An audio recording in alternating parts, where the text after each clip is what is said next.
Déjà, c'est pas l'IA qui nous influence. C'est des gens qui utilisent l'IA qui nous influencent. On peut voir dans quel domaine l'IA a déjà le plus d'impact. Et aujourd'hui, c'est pour ça que c'est hyper décevant, c'est la publicité. David Colomb, qui a écrit là-dessus aussi dans Les grands maîtres de la manipulation, dit: est-ce que la démocratie peut survivre à ces moteurs de recommandation et donc à cet usage de l'IA? Dans le film Alors, Her, ouais, exactement, où il tombe amoureux d'une intelligence ouais. artificielle, quelle sera la place de l'IA dans nos relations sentimentales? L'enfant qui prend son doudou, Hmm. il fait un peu pareil. Ouais. L'humain anthropomorphise le monde. Hmm. Et on est déjà en guerre dans un espace et dans un terrain qui n'est pas celui habituel de la guerre, c'est le cyberespace. Ils sont là pour polariser les démocraties. Et ils savent exactement comment polariser les gens, parce que les gens passent leur vie à dire ce qu'ils aiment ou ce qu'ils n'aiment pas en faisant des likes. Ouais. Et en gros, ils disent l'IA rend bête, les gens sont plus capables d'écrire quoi que ce soit, etc. Alors, ça c'est assez difficile à dire. L'IA ne veut rien. Par contre, des gens qui mettront de l'IA dans des robots pour aller faire la guerre, ça on en a déjà. Je trouve que ça m'a rassuré d'échanger avec toi Tant mieux. sur ce sujet. Non, vraiment, parce que j'avais quand même beaucoup de zones d'ombre. C'est l'IA ne va pas remplacer les gens, mais les gens qui utilisent l'IA vont remplacer ceux qui ne l'utilisent pas.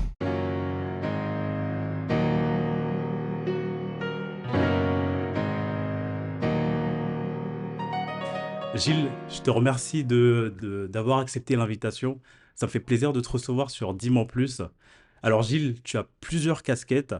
Tu es entrepreneur, tu es cofondateur et CEO de Recital, hein, une entreprise spécialisée dans l'édition de logiciels et de l'intelligence artificielle.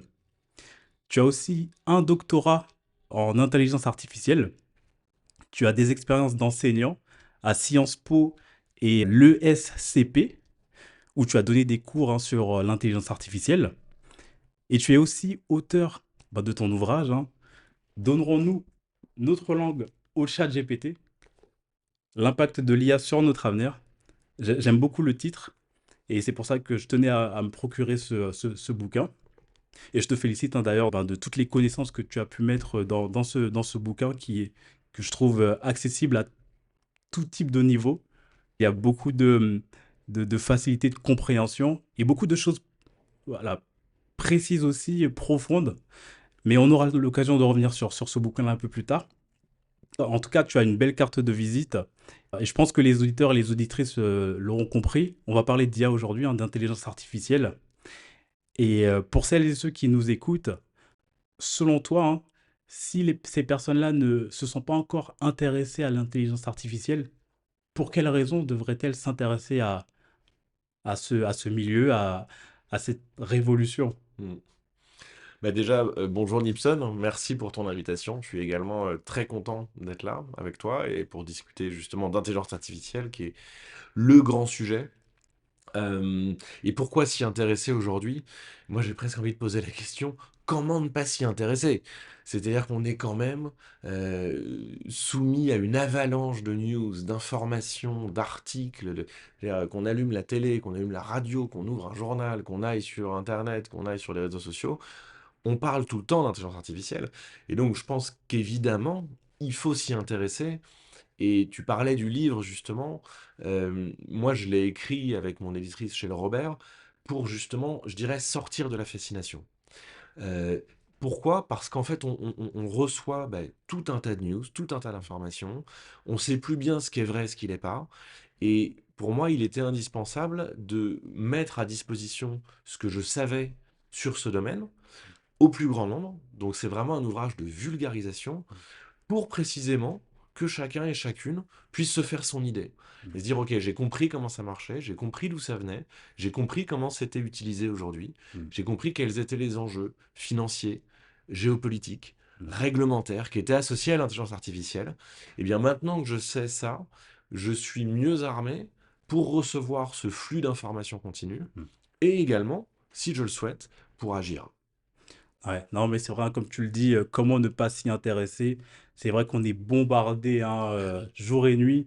Ah oui. Il y a des mises à jour de ces outils-là régulièrement. Ouais. Donc, non, toute personne a entendu parler une fois Ouais, au ouais, moins je sais comment de... est-ce qu'on fait pour ne pas. Oui. Mais donc c'est pour ça qu'il faut s'y intéresser, pour avoir, pour savoir de quoi on parle, pour savoir de quoi on nous parle. Mhm.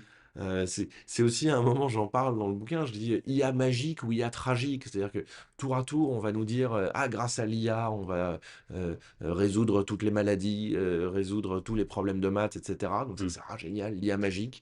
Et puis parfois on va nous dire oulala, attention, l'IA Terminator, la matrice, on va se faire dominer par les machines, l'IA tragique. Et ben, en fait, la réalité, c'est qu'on est évidemment entre les deux. Ouais. Mais donc voilà, il faut sortir de la fascination, comprendre de quoi on parle. Ouais, c'est vrai. Tu es dans le milieu de l'informatique depuis 1998, hein, d'après ce que j'ai vu. Même un peu avant, mais Peut-être même un peu avant, en tout cas, c'est ce que Internet me donne comme d'accord. information. Donc, bien avant 1998. Enfin, bien avant, je ne suis pas non plus Néandertal, mais... Non, non, mais en gros, moi j'ai commencé, je suis né en 1980 et j'ai D'accord. commencé à programmer quand j'avais 10 ans, donc en 1990. D'accord. Donc voilà, ça fait vraiment longtemps que cet outil me fascine. Mais dans ce cas-là, en fait, comment tu t'es orienté vers le milieu de l'intelligence artificielle plutôt qu'un autre domaine technologique? Mais parce qu'en fait, l'informatique et l'intelligence artificielle sont extrêmement liés. Et l'invention de l'informatique par Alan Turing, donc en 1936, donc là, ça remonte encore, c'est une machine qu'il appelle la machine de Turing, dont l'objectif est de pouvoir calculer tout ce qui est calculable. Donc c'est un truc de vraiment de matheux pur. Mhm. Et ce qui se passe, c'est que dans sa tradition anglo-saxonne, on dit que penser, c'est calculer. Donc s'il a inventé une machine qui pouvait calculer tout ce qui est calculable, alors peut-être qu'elle pourrait aussi penser, puisque penser c'est calculer. Et donc c'est pour ça qu'en fait, dès la naissance de l'informatique, et Alan Turing en parle dans son papier, il parle de computational intelligence. Donc c'est pas encore artificial intelligence, mais c'est presque ça, computational intelligence, intelligence computationnelle on pourrait dire. Et donc l'IA et l'informatique, en fait, c'est presque la même chose. Et d'ailleurs, l'IA, jusque dans les années 80, c'était ce qu'on appelle des systèmes experts, c'est-à-dire en fait des empilements de règles qui ressemblent en fait à des programmes informatiques. Et aujourd'hui, d'ailleurs, les gens disent ah mais c'est pas de l'IA ça. Et je leur dis bah si, c'était de l'IA entre 1945 et 1985, c'était ça l'IA. Mhm. Et donc les systèmes experts, les bases de connaissances, les ontologies, etc. Mais donc en fait, IA et informatique sont étroitement liés. Maintenant, plus spécifiquement, pourquoi je m'y suis intéressé? Bon, comme je te disais, j'ai commencé à écrire des programmes très tôt parce qu'en fait j'adorais les jeux vidéo et que mon père me disait ok mais ça coûte une fortune donc tu vas les faire tout seul. Bon et donc alors j'ai jamais fini mon jeu vidéo mais j'ai appris d'autres choses sur le chemin et donc voilà donc c'est ça. Et puis en fait ce qui est génial c'est que l'ordinateur est un outil extraordinairement versatile, on peut Mhm. tout faire avec. Ouais. Moi, j'ai fait de la musique sur ordinateur, j'ai fait évidemment des jeux vidéo, j'ai fait des tableaux, j'ai rédigé une thèse. Mhm. Enfin, je veux dire, en ce sens-là, l'informatique est probablement l'une des plus grandes révolutions Mhm. technologiques de l'humanité, à placer au même niveau que le feu ou l'écriture. C'est de Mhm. ce niveau-là, l'informatique. Et en ce sens-là, moi, je me souviens, c'est ce que je disais aux étudiants à SCP Europe, je leur disais, mais vous vous rendez compte la chance qu'on a? Mhm. Je veux dire, le feu, c'est moins 400 000. L'écriture, c'est il y a 5 000 ans. Et Mhm. là, on arrive maintenant. Autrement dit, ça fait 5 000 ans qu'il se passait rien. Ouais. Et on arrive, alors j'exagère un peu évidemment qu'il s'est passé des choses en 5 000 ans. Mais je veux dire, c'est que on arrive au moment d'une des plus grandes, d'une des révolutions technologiques les plus importantes de l'humanité. Et d'ailleurs, au début du livre, Mhm. c'est peut-être la seule partie sur laquelle que je reprendrai peut-être aujourd'hui. Mhm. Mais encore, je sais pas. Je dis, l'intelligence artificielle et ses modèles comme ChatGPT sont du même niveau que la révolution de l'écriture. Pourquoi? Parce que finalement, la révolution de l'écriture, c'est permettre à l'homme Mhm. de stocker ses connaissances. Et on a vu l'impact que ça avait eu, je Mhm. veux dire, sur l'astronomie, les mathématiques, enfin tout. Et finalement, quand on donne ce pouvoir à une machine, alors qu'est-ce qu'elle va en faire? Et du coup, on peut imaginer que c'est une révolution de la même ampleur. Mais donc, oui, c'est majeur, et Mhm. coup de bol, on est là, à ce Ah. moment-là.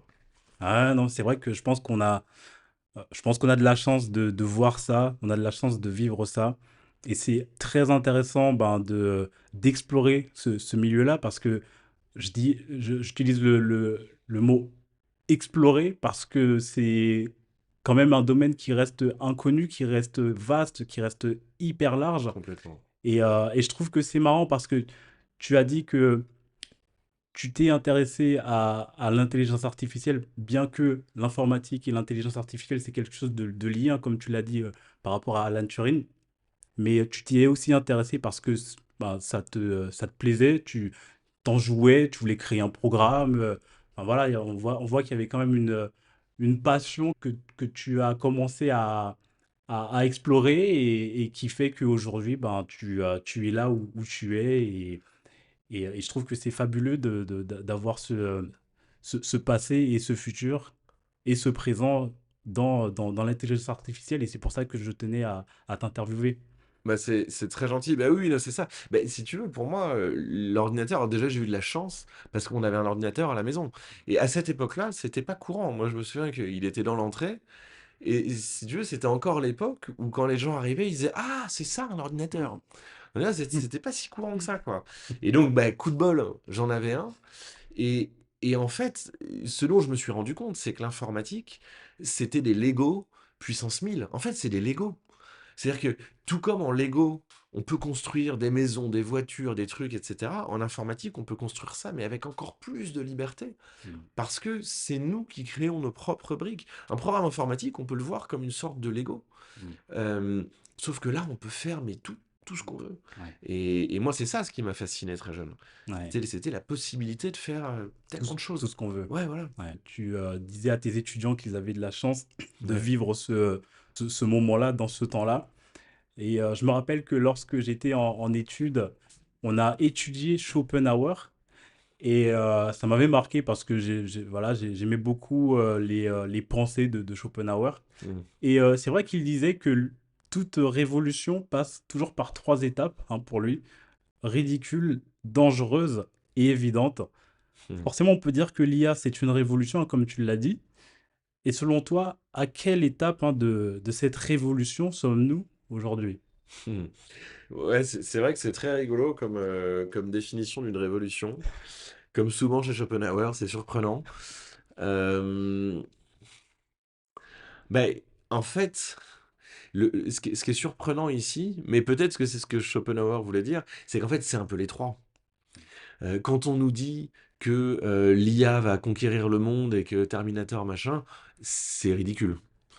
On n'en est pas du tout là. En revanche, quand on voit que dans le conflit russo-ukrainien, des drones autonomes sont utilisés, un drone autonome, c'est pas uniquement un drone qu'on pilote à distance, même à plusieurs milliers de kilomètres. Un drone autonome, c'est un drone qui va se déplacer tout seul et qui tout seul va prendre la décision ou pas de tirer et de tuer quelqu'un. Hmm. Ça, c'est dangereux. C'est dangereux, Et ça ça fait peur. existe. Et ça existe. Et ça fait peur. Ça, donc, enfin, ça fait peur, c'est-à-dire que ça existe. Moi, j'ai beaucoup échangé avec Stuart Russell là-dessus, qui est un très grand chercheur, donc prof d'IA à Berkeley, et D'accord. notamment conseiller sur les sujets de robotique et d'intelligence artificielle aux Nations Unies et au Forum économique mondial. Donc, quelqu'un vraiment d'excellent niveau et très expert là-dessus. Mhm. Et lui, ça fait longtemps qu'il milite pour amender les conventions de Genève, les conventions de Genève qui sont donc en fait ce qu'on a le droit ou pas le droit de faire en temps de guerre. Et il disait, il faut qu'on ajoute dans ces conventions de Genève un article sur le fait qu'on n'a pas le droit de donner la décision de tirer à des robots. Et le problème, c'est qu'évidemment, les pays ne se sont jamais mis d'accord là-dessus, parce que personne ne voulait se priver d'une telle arme. Ouais. Et donc aujourd'hui, qu'est-ce qu'on voit? C'est utilisé. Hmm. Donc là, on est vraiment dans la case danger de Schopenhauer. Hmm.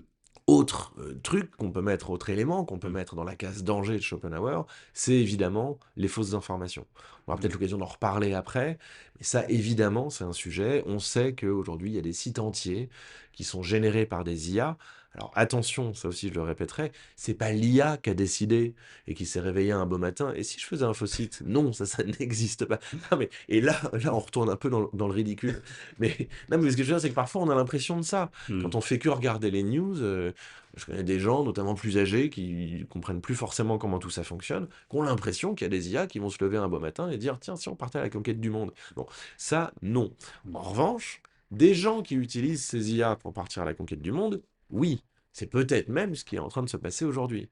Hmm. Donc, Voilà, et là, on retourne dans la case danger. Mmh. Et puis enfin, pour la case évidente, bah, moi, comme tu le disais au début, j'ai une entreprise qui fait un logiciel d'intelligence artificielle. Mmh. Aujourd'hui, on automatise le traitement de millions de documents Mmh. dans des dizaines d'entreprises, que ce soit des assureurs, que ce soit des énergéticiens, que ce soit des logisticiens. Et on automatise le travail et on leur fait gagner un temps fou. Mmh. Et là, clairement, on est dans l'IA Évident. évidente. Autre IA évidente, c'est en fait, c'est Nick Bostrom qui dit ça, qui est professeur à Oxford, Mmh. et qui dit, en fait, le problème, c'est qu'avec l'IA, comme on attend toujours une IA un peu magique ou un peu tragique, Mmh. ben en fait, quand ça marche, on dit plus que c'est de l'IA. Mais en fait, bah si, c'est de l'IA. Quand on fait une recherche sur un moteur de recherche, Google par exemple, bah, il y a plein d'IA derrière. C'est du traitement automatique du langage, il va falloir interpréter la requête, il va falloir aller chercher dans des bases de connaissances, il va Mmh. falloir essayer de construire une réponse. Enfin, ça, c'est plein d'IA. Quand on parle à son téléphone pour transformer sa voix en un SMS, par exemple, bah, ça, c'est un domaine de l'IA qu'on appelle speech to text, Mmh. qui va transformer des ondes sonores Mmh. en texte écrit, ben c'est de l'IA. Même quand on demande à son GPS d'aller de Paris à Marseille en évitant les autoroutes et en passant par Brive-la-Gaillarde pour visiter tel monument, eh ben c'est de l'IA. Mmh. Donc ça, c'est l'IA évidente. C'est celle qu'on utilise tous les jours et qui est déjà très largement présente. Ouais, je pense que tu as raison de revenir là-dessus et d'expliquer que, en fait, la plupart des solutions qu'on est capable d'utiliser aujourd'hui, comme tu l'as dit, les GPS, Ah oui. ou des solutions que des entreprises utilisent, comme la solution que ta société produit, Oui. il y a de l'intelligence artificielle derrière tout ça, même si par moments c'est invisible pour les utilisateurs, hein. Ben c'est des technologies qui sont alimentées par de l'intelligence artificielle. Tu en as cité plusieurs, et c'est vrai que l'intelligence artificielle évolue à une vitesse vraiment fulgurante. Pour toi, quelle est l'évolution peut-être la plus marquante selon toi depuis que l'IA existe, quoi? Depuis Hmm. très longtemps au final, hein. Ouais, c'est une question difficile. Euh, Je pense que le... la plus marquante, en tout cas la plus fascinante, c'est ce qu'on appelle l'apprentissage automatique. Comme je te disais, l'intelligence artificielle, depuis sa naissance, donc Alan Turing, 1936, il sort son papier, mais on parle pour la première fois, on utilise le terme d'intelligence artificielle en 1956 à la conférence de Dartmouth. Hmm. Et là, il y avait des gens qui s'étaient rassemblés et qui disaient: Ah, on va simuler un esprit humain en 3 mois. Bon, c'était beaucoup plus compliqué que ça, mais ils pensaient qu'on pourrait le faire. Et jusque à la fin des années 80, en fait, on a utilisé les approches qu'on appelle descendantes, c'est-à-dire qu'en gros, l'idée, c'était de dire, on va rassembler des experts et on va leur faire nous expliquer comment telle ou telle chose qu'on peut appeler intelligente fonctionne. Par exemple, on va demander à 20 super médecins de se rassembler, Hmm. et puis ils vont nous expliquer comment est-ce qu'ils font les diagnostics. Et puis alors là, il commençait à dessiner des arbres de décision en disant, bon bah déjà, on commence par prendre la température. Et puis s'il y a plus de 39, on regarde s'il y a des points au fond de la gorge. Et puis s'il y a des points au fond de la gorge, on regarde s'ils sont rouges ou s'ils sont blancs. Hmm. Et puis s'ils sont blancs, on dit que c'est une angine. Et puis on se disait, bah, très bien, on va juste écrire tous les trucs possibles et imaginables, et puis on aura des médecins artificiels. Hmm. Bon. Et en fait, Ça, c'était la théorie. ça c'était le plan, ça. Et pareil, ensuite, ils disaient, bah, pour le langage, très simple, on va mettre un bouquin de grammaire et un bouquin et un dictionnaire dans une machine, et puis elle saura parler. Hmm. Ça aussi, c'était le plan. Mais en fait, ce qui s'est passé en réalité, c'est que ça marche jamais comme ça. Hmm. En fait, on n'est jamais. Toutes les phrases que je fais et que tu fais Hmm. depuis le début de cet échange, aucune ne sont correctes grammaticalement. Ouais. Aucune. Aucune. Ça me rassure. Et on n'aura pas une mauvaise note pour autant. Parce que, parce qu'en fait, le langage, c'est beaucoup plus compliqué que ça.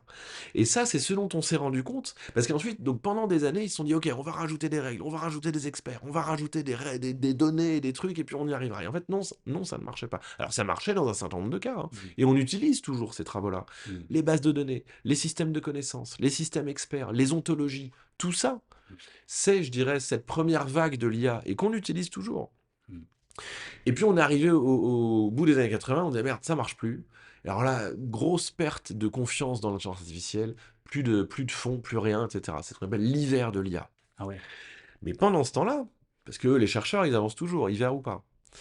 Pendant ce temps-là, on a commencé à travailler sur quelque chose, et donc tu me dis quel est pour toi le plus fascinant dans l'IA. Pour Mmh. moi, c'est ça. Alors, il y avait déjà des modèles un peu de ce type-là qui existaient, mais ils avaient été mis de côté. Mmh. C'est ce qu'on appelle l'apprentissage automatique. Et les modèles ascendants. C'est-à-dire qu'en gros, au lieu de dire on va essayer de mettre toutes les connaissances, on va demander à des experts de mettre toutes les connaissances dans un ordinateur, on s'est dit ok, ça marche pas. D'ailleurs, pourquoi il faut juste que je fasse un mot là-dessus, parce que pourquoi ça marche pas? Mmh. Parce qu'en fait, la manière dont tu interprètes ce que je dis, mais en fait, on ne sait pas l'expliquer. Autrement dit, mais non, Ah ouais? on sait pas comment on fait du sens. Mmh. Comment est-ce que... Donc là, ce qui se passe, c'est quoi? C'est que je parle, je vais faire vibrer une petite membrane dans le microphone qui va faire un petit courant électrique, qui va arriver, qui va passer sur ton ordinateur, qui va machin. Là, il y a des gens qui nous regardent, qui nous écoutent. Mmh. Qu'est-ce qui va se passer? L'ordinateur va envoyer un signal à un haut-parleur Mmh. qui va vibrer. Ça va entraîner des vibrations dans l'air qui vont se propager d'atome en atome jusqu'à faire vibrer le tympan de l'auditeur. Mmh. La vibration de ce tympan va entraîner des potentiels d'action qui sont des petits courants électriques qui vont arriver dans le cerveau. Et là, Mmh. il se passe un truc Mmh. auquel on ne comprend rien. La personne va faire, j'espère, du sens Mmh. avec ça. Et la manière dont la vibration de ce tympan se transforme en ce qu'on appelle du sens Mmh. nous est complètement inconnue. Mmh. Et donc, tu peux rassembler autant d'experts que tu veux. On ne connaît pas l'algorithme, on ne connaît pas la recette. Donc, quelles règles tu vas mettre? On ne sait pas comment ça marche. Mmh. C'est d'ailleurs assez fascinant. Et c'est d'ailleurs, je trouve, vraiment à garder à l'esprit quand justement des gens nous disent ouais, on va bientôt remplacer l'humain. Mais on ne sait même pas comment il marche, l'humain. Qu'est-ce que tu veux remplacer? Bref, ça, c'est une petite parenthèse. Mais voilà. Oui. Donc, malgré tout, donc on arrive à la fin des années 80, ça marche pas. Et là, on lance d'autres approches qui disent ok, au lieu d'essayer de mettre des règles que de toute façon on ne connaît pas, confère ce que je viens de dire sur comment est-ce qu'on fait du sens, Ouais. au lieu d'essayer de faire du réel, on va mettre de la data. Mmh. Donc, on ne demande pas à des experts, on enregistre le monde, on échantillonne le monde, que ce soit en prenant des photos, que ce soit en prenant du son, que ce soit en prenant de la vidéo, ou en prenant du texte, et on va le montrer à une machine. Et à force de lui en montrer plein, elle comprendra. Mmh. Et ça, c'est ce qu'on appelle les approches ascendantes ou le machine learning, c'est-à-dire l'apprentissage machine. Et ce qui est assez génial, quelque part, comment dire, ce machine learning et cette approche arrive vraiment à son apogée Mmh. avec ChatGPT. Mmh. Parce que ChatGPT, ce qui est quand même assez dingue, c'est que donc ChatGPT est basé sur ce qu'on appelle des grands modèles de langue, ou LLM, pour Large Language Models. Et comment est-ce qu'on les entraîne, ces grands modèles de langue? On les entraîne sur énormément de textes. Mais quand je dis énormément, c'est plusieurs milliers de milliards de mots. Ah oui. Donc c'est C'est gigantesque. gigantesque, c'est gigantesque. Mmh. Personne ne pourrait jamais lire un millième de ça en une vie, même en ne faisant que ça de sa vie, quoi. Bon, Mmh. bref. Euh, et donc on l'entraîne sur des milliers de milliards de mots, et on l'entraîne à quoi? On l'entraîne à prédire le mot suivant.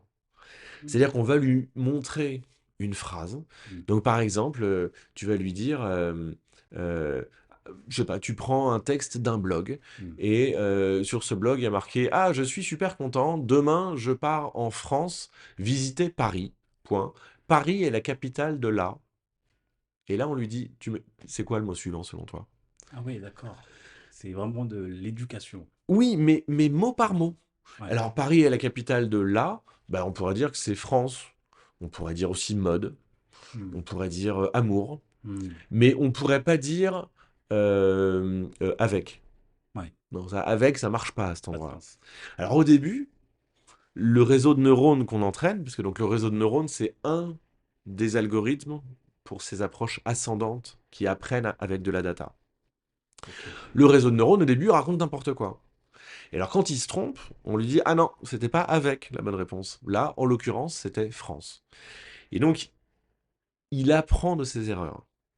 Et en fait, il met à jour ses paramètres internes pour que la prochaine fois, quand on lui proposera la même phrase, il ait un peu plus de chances de donner la bonne réponse. Mmh. Et ensuite, on décale d'un mot. Et on dit, OK, maintenant, quel est le mot suivant? Et puis on décale d'un mot. Quel est le mot suivant? Quel mot suivant? Et on fait ça sur des milliers de milliards de mots. Et au bout d'un moment, et c'est ça ce qui est dingue, c'est que, donc en l'entraînant à cet exercice un peu idiot de prédire le mot suivant. C'est-à-dire, personne n'a jamais. Je veux dire, parfois, on le fait un peu à l'école quand même. Parfois, alors, ou c'est des textes à trous. Les textes à trous, Voilà, ouais. donc on lui a dit quel est le mot que tu mettrais là. Bon. Mais ça, tu le fais sur des milliers de milliards de mots. Et ce qui est assez génial, c'est que au bout d'un moment, ben, il sait parler. Hmm. Voilà. Et la magie du truc, elle est là. Et ça, c'est hyper impressionnant. Alors maintenant, en pratique, quand tu vas dans le détail, en fait, donc pourquoi aussi ça s'est développé dans les années 90? Parce qu'il y avait énormément de données qui devenaient disponibles avec Hmm. l'apparition d'Internet. Avant, tu n'avais pas autant de textes qui étaient disponibles. Mais là, avec tout Wikipédia, tous les livres, tous les journaux, etc. Ce qui pose d'ailleurs la question des textes sous droit d'auteur, hein, Ouais. qui sont parfois utilisés dans ces machines, mais c'est quand même difficile à démontrer, etc. Bref, Hmm. c'est un autre sujet. Mais donc, il y a eu plein de données. Il y a eu évidemment l'évolution de la recherche. Hmm. Et puis, il y a aussi des nouveaux GPU qui ont permis de faire des calculs plus rapidement. Et Les bref. GPU? Alors, les GPU, c'est les Graphical Processing Units. Mhm. C'est-à-dire que dans un ordinateur, ben, il y a de l'input, un Mhm. clavier, un micro, une souris. Il y a un truc qui fait des calculs, c'est le CPU ou le Hmm. processeur. Il y a des trucs pour stocker, ça peut être de la mémoire vive, du disque dur, Hmm. des clés USB. Et puis, il y a des trucs pour l'output, pour le résultat de tout ça, qui va être un écran, Hmm. une imprimante, un haut-parleur, etc. Eh bien, les GPU vont du côté processeur, c'est-à-dire que c'est pour faire des calculs, et ça veut dire Graphical Processing Unit, Mhm. c'est-à-dire que ce sont des processeurs spécialisés à l'origine dans les calculs graphiques. Hmm. Nvidia est Hmm. l'entreprise la plus connue qui fait ça, Ouais. qui est devenue l'entreprise la plus valorisée du monde en quelques années. Hmm. Pourquoi? Donc, à l'origine, Nvidia, c'est une entreprise pour les gamers. Hmm. C'est-à-dire que les gamers qui ont besoin d'avoir des jeux en 3D avec plein d'effets spéciaux, etc., ils utilisent le GPU de Nvidia pour accélérer les calculs et Hmm. pour pouvoir calculer les images suffisamment vite pour que ça paraisse fluide. Hmm. Et ce dont les chercheurs se sont rendus compte au tournant des années 2000, c'est que ces GPU, comment dire, les calculs qui étaient utilisés pour calculer les scènes 3D, eh bien en fait, c'était les mêmes que ceux qui faisaient dans leur réseau de neurones. Ce sont des multiplications de matrices. Et D'accord. donc, du coup, ils se sont dit, mais parce que avant, ça leur prenait des plombes d'entraîner. Donc, on lui montre le truc, hop, ça Hmm. passe toutes les couches de réseau de neurones. Ah, tu t'es trompé. Hmm. Là, tu mets à jour les poids. Et puis, tu passes à la phrase suivante. C'était trop lent. Ah, ça devait être fastidieux. C'était hyper fastidieux. Ben, ça reste extrêmement fastidieux, hein. Ouais. Ça prend plusieurs mois, etc. Mais au moins, on arrive à le faire sur des quantités de data gigantesques, avec des réseaux de neurones gigantesques, parce qu'on a des GPU qui nous accélèrent considérablement ces calculs. C'est pour ça qu'NVIDIA est devenue l'entreprise la plus valorisée du monde. D'accord. C'est Ça parce fait. que eux, en gros, ils vendent. Tu sais, c'est comme ce qu'on dit sur la ruée vers l'or. Hmm. Les gens qui gagnent le plus d'argent dans la ruée vers l'or, c'est ceux qui vendent les pelles et les pioches. Voilà, ben Nvidia, ils vendent les pelles et les pioches, qui permettent la ruée vers C'est l'or. tellement ça. Et donc voilà. Hein, mais c'est joliment expliqué et j'ai bien aimé le schéma que tu as présenté du process, ben, par exemple, pour comprendre le cerveau, pour Ouais. comprendre le son, l'image et la pensée. Et c'est vrai que tu as parlé de schéma de neurones parce que c'est des choses qu'on retrouve forcément dans les sous-couches de l'intelligence artificielle. Et je pense que je comprends ta fascination. C'est assez incroyable comme révolution. On a parlé de quelques risques, hein. L'IA est Mm. liée à des risques. Mais avant d'aborder cet aspect-là, je pense que c'est important de parler des opportunités. Et l'IA est dans plusieurs domaines, dans la plupart des domaines. Mais selon toi, dans quel domaine l'IA pourrait avoir l'impact le plus important dans le futur? Alors, déjà, on peut voir dans quel domaine l'IA a déjà le plus d'impact. Hmm. Et aujourd'hui, c'est en fait, alors c'est pour ça que c'est hyper décevant, c'est la publicité. Ah ouais? Bah oui. En fait, aujourd'hui, l'algorithme d'IA, donc on en a parlé tout à l'heure, l'IA, ça permet de calculer le chemin le plus court entre deux points, c'est ce qu'on utilise dans un GPS, ça permet de convertir de la voix en texte, c'est ce Hmm. qu'on fait quand on parle à son téléphone, etc.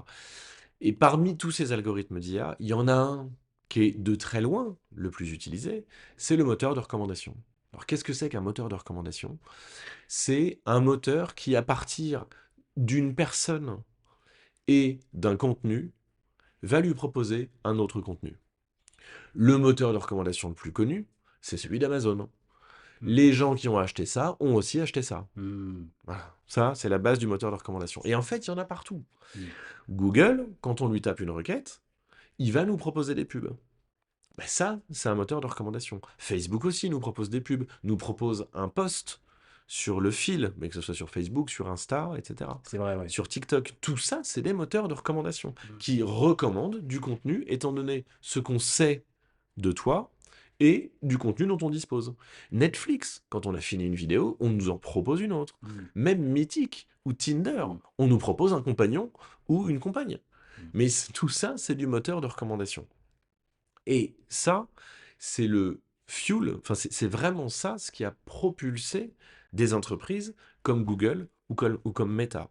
Je veux dire, Meta, 98% de son chiffre d'affaires, c'est de la pub.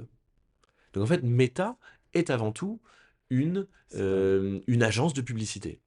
Ils vendent de la publicité. Et c'est des chiffres absolument énormes. Je veux dire, Meta doit faire environ 150 milliards de dollars par an, Mm. dont 145 de publicité. C'est incroyable. Ça fait peur limite.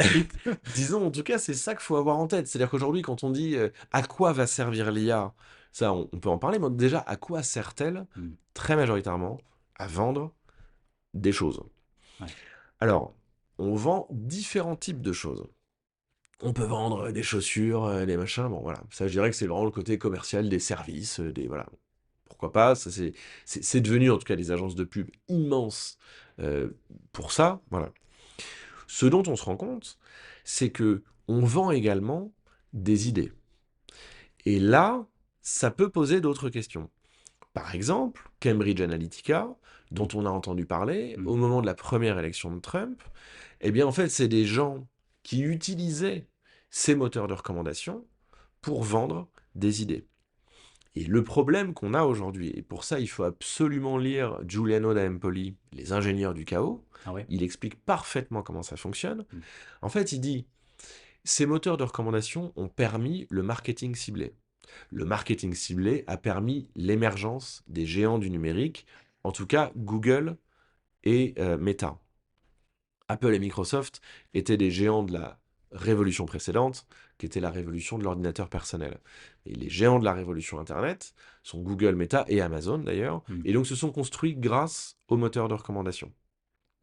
Mm. Eh bien, ces moteurs de recommandation permettent donc le marketing ciblé, c'est-à-dire que, je ne sais pas si tu as déjà fait de la pub sur Internet ou sur ces réseaux, nous on en fait un peu Ouais. avec ma boîte, et donc tu vas être capable de dire, je veux parler aux personnes qui vivent dans le nord de Paris, qui ont entre 25 et 29 ans, qui aiment les sports à risque et qui machin, etc. Et eux, je veux leur présenter, je sais pas moi, ma nouvelle planche de surf. Parce que voilà, bon. Si c'est pour vendre une planche de surf, c'est pas grave. Mais quand on commence à utiliser ça pour Mm. dire eux, je veux leur dire que je suis pour la chasse. Et puis eux, je vais leur dire que je suis contre la chasse. Et puis eux, je vais leur dire que je suis pour une Europe ouverte. Et Mm. puis eux, à l'inverse, je vais leur dire que je suis pour une Europe fermée, etc., etc. Le problème, c'est qu'en fait, on arrive à cibler les gens avec une telle précision Mm. qu'on peut du coup complètement disrupter la démocratie en envoyant des messages absolument contradictoires à des gens qui du coup vont recevoir exactement ce qu'ils veulent entendre. Mm. C'est ça le problème, c'est qu'avant, la propagande, c'est pas nouveau. Mais avant, quand on avait un discours d'un homme politique entre deux tours, par exemple, d'une Mm. élection, eh bien la personne allait sur un plateau télé et allait parler à 15 millions de personnes. Et donc, quand on parle à 15 millions de gens d'un coup, ben, on est forcé d'en donner un peu à chacun. Mm. On est forcé de trouver un compromis. Là, on n'a plus besoin de parler à 15 millions de personnes d'un coup. On va pouvoir parler à des communautés ultra ciblées Mm. en leur envoyant exactement le message qu'elles veulent entendre, Mm. quitte à envoyer un message complètement contradictoire le même jour Mm. à une autre communauté qui veut entendre autre chose. Et ça c'est un vrai sujet, ça. Et donc l'usage de l'IA Mm. et des moteurs de recommandation aujourd'hui, c'est aussi ça. Ouais. Et ça, c'est un vrai sujet. David Colon, qui a écrit là-dessus aussi, dans Les grands maîtres de la manipulation, Mm. dit, est-ce que la démocratie peut survivre à ça? C'est-à-dire à ces moteurs de recommandation et donc à cet usage de l'IA. Ah oui, carrément, la démocratie Ben oui, ouais, est parce revenue. que c'est ce que dit Daron Poli aussi. Il dit le premier parti algorithmique, il Mm. appelle ça un parti algorithmique, parti politique algorithmique, Mhm. c'est celui de Beppe Grillo et le mouvement 5 étoiles en Italie durant la première décennie des années 2000. Mm. Il dit c'est des gens qui n'avaient aucune conviction politique. Mm. Ils ont juste suivi les clics. C'est ça ce qu'il dit, suivre les clics. Regarde où sont les likes. Ouais. Et eux, tu vas leur donner du contenu qui leur plaît. Mais lui, il n'est pas content avec ça, c'est pas grave. Regarde ce qu'il like. Lui, tu vas l'alimenter avec des choses qu'il like. J'ai une question qui me vient en tête, c'est comment on peut contrer Ouais, ça, en fait? En tant que personne, comment on peut contrer ça pour ne pas se laisser influencer justement de la mauvaise façon par l'IA, entre guillemets? ouais. Alors, déjà, c'est pas l'IA qui nous influence. C'est des gens qui utilisent l'IA Mm. qui nous influencent. Ça aussi, vraiment, ça c'est important, ça. L'IA n'a pas de volonté, n'a pas de Mm. personnalité, n'a pas d'envie. En revanche, il y a des gens qui ont très bien compris que c'était un outil extraordinairement puissant et qui, eux, ont une volonté et des envies. Alors comment faire? Déjà, essayer de trouver les avis contradictoires. Ça, c'est très important, ça, de se dire, ok, il y a quelqu'un qui me dit ça, mais il doit bien y avoir des gens qui pensent différemment. Quels sont leurs arguments, eux? Mm. Ça, déjà, c'est hyper important. Maintenant, ça prend du temps de faire ça. Donc, du coup, on peut aussi se rapprocher de ce qu'on appelle les fact-checkers, les debunkers, qui vont justement dire, attention, là, il y a quelque chose qui n'est pas vrai, qui est raconté. Ça, en revanche, c'est vrai. Ça, c'est discutable. Il y a d'autres gens qui pensent différemment, etc. Il y a des gens qui font un peu ce travail. Donc, déjà, il faut vraiment se rapprocher d'eux. Euh, Ça, c'est au niveau personnel. Mm. Au niveau plus général des États, l'Europe a commencé à faire des choses là-dessus. Le Mm. DSA, qui est le Digital Services Act, Mm. justement, demande aux grandes plateformes de mettre à disposition des mécanismes de signalement Mm. de contenu haineux, dangereux, Mm. etc. Donc ça, c'est important. Et effectivement, normalement, une plateforme comme Facebook doit vérifier que les publicités qu'on dépose dessus ne sont pas politiques. Mm. Or, en fait, ce dont on se rend compte, justement grâce au DSA, qui a pu imposer à Facebook d'ouvrir ces données, parce que le problème, c'est que les gens qui ont ces données-là ne veulent absolument pas les partager. Parce qu'ils disent non, non, ça c'est le secret des affaires, on ne peut pas, etc. Alors qu'ils ont en fait un impact majeur sur Mm. la démocratie. Donc là aussi, on a un problème. On a en fait un acteur privé Mm. américain qui a le pouvoir de faire basculer des élections publiques en Europe. Ouais. Donc ça, c'est quand même énorme, ça. Et donc, ces gens-là, quand même, ont dû ouvrir des données suite aux requêtes de l'Union européenne. Des chercheurs ont analysé ces données et on se rend compte de quoi? Que moins de 10% des publicités à caractère politique sont détectées par l'algorithme de Facebook. Moins de 10%. Mais oui, ça marche pas du tout. Ouais. Et pourquoi? Mais parce que 98% de leur chiffre d'affaires, c'est de la publicité. Bah oui. Donc évidemment, ils vont pas s'amuser à dire: «Ah non, non, toi tu fais pas de pub». Bien sûr que Mm. si, faites de la pub. Ouais. Faites-moi du chiffre C'est d'affaires. leur fonds de commerce. Ben oui. Ouais. Donc évidemment qu'ils vont pas s'amuser à interdire aux gens qui veulent faire de la pub et: «Oh Mm. bah écoute, c'est un peu politique, mais enfin c'est discutable, allez hop». Et Ouais. de toute façon, personne, enfin comment dire? Facebook évidemment ne regarde pas, chaque pub qui est déposée. Mm. C'est des gens qui vont déposer ça et puis qui sont un peu malins, qui vont Mm. faire du contenu, tu vois, qui se voit pas forcément, tu vois? Bon. Et en fait, il y a plein de pubs comme ça qui passent. Et c'est un énorme problème évidemment parce que donc ça peut avoir un impact majeur sur les gens. Mm. C'est souvent présenté, évidemment pas comme de la publicité, mais comme une manchette de journal, par exemple. Bah, je sais que j'étais tombé là-dessus, j'avais vu une manchette complètement bidon du Figaro qui disait tel acteur a failli, je sais pas, détruire la France, ou je sais plus, Mm. qu'est-ce que c'est que cette histoire? Je vais chercher sur Internet, évidemment l'article n'existe pas, Mm. je l'ai signalé à Facebook, qui m'a dit, ah non, non, non, ça ne pose pas de souci. Ouais. Ils sont pas d'accord. Bah, ils s'en foutent, quoi. Ouais. Ils s'en foutent. Donc, effectivement, au niveau personnel, regardez les gens qui pensent différemment, ça Mm. c'est clair. Regardez les debunkers, les fact-checkers.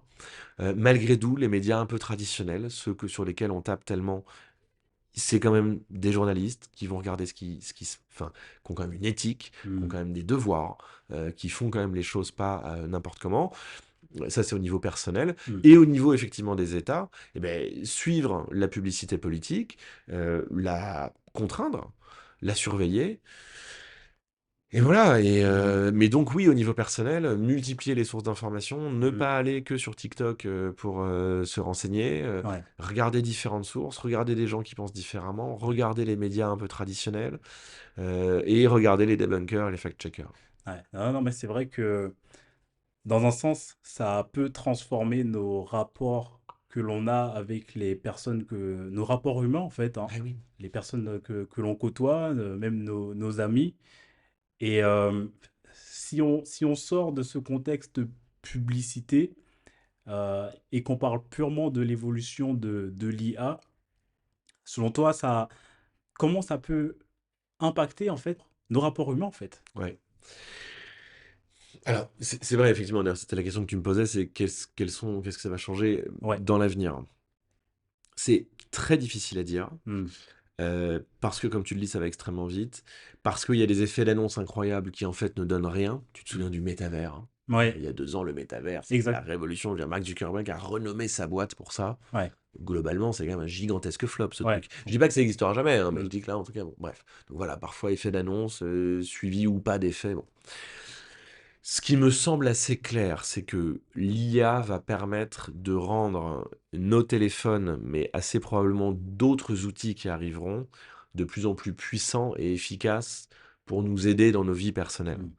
Espèce de super assistant ou de Jarvis, ou on l'appelle comme on veut, mais qui pourrait être une sorte de petit pins qu'on mettrait là et à qui on dira: «Ah oui, OK, tu peux répondre à Nipson pour lui dire: "OK pour l'enregistrement, on se retrouve machin, mais plutôt à 14 heures." Enfin, par Hmm. exemple et donc là, il dit: «Ah OK, bien reçu», je lui envoie ce mail, «Ah bonjour Nipson, est-ce que c'est bon pour toi? Oui, c'est bon, envoie-le». OK, tac, ça part. Donc ça, c'est sûr qu'on interagira de plus en plus en vocal, Hmm.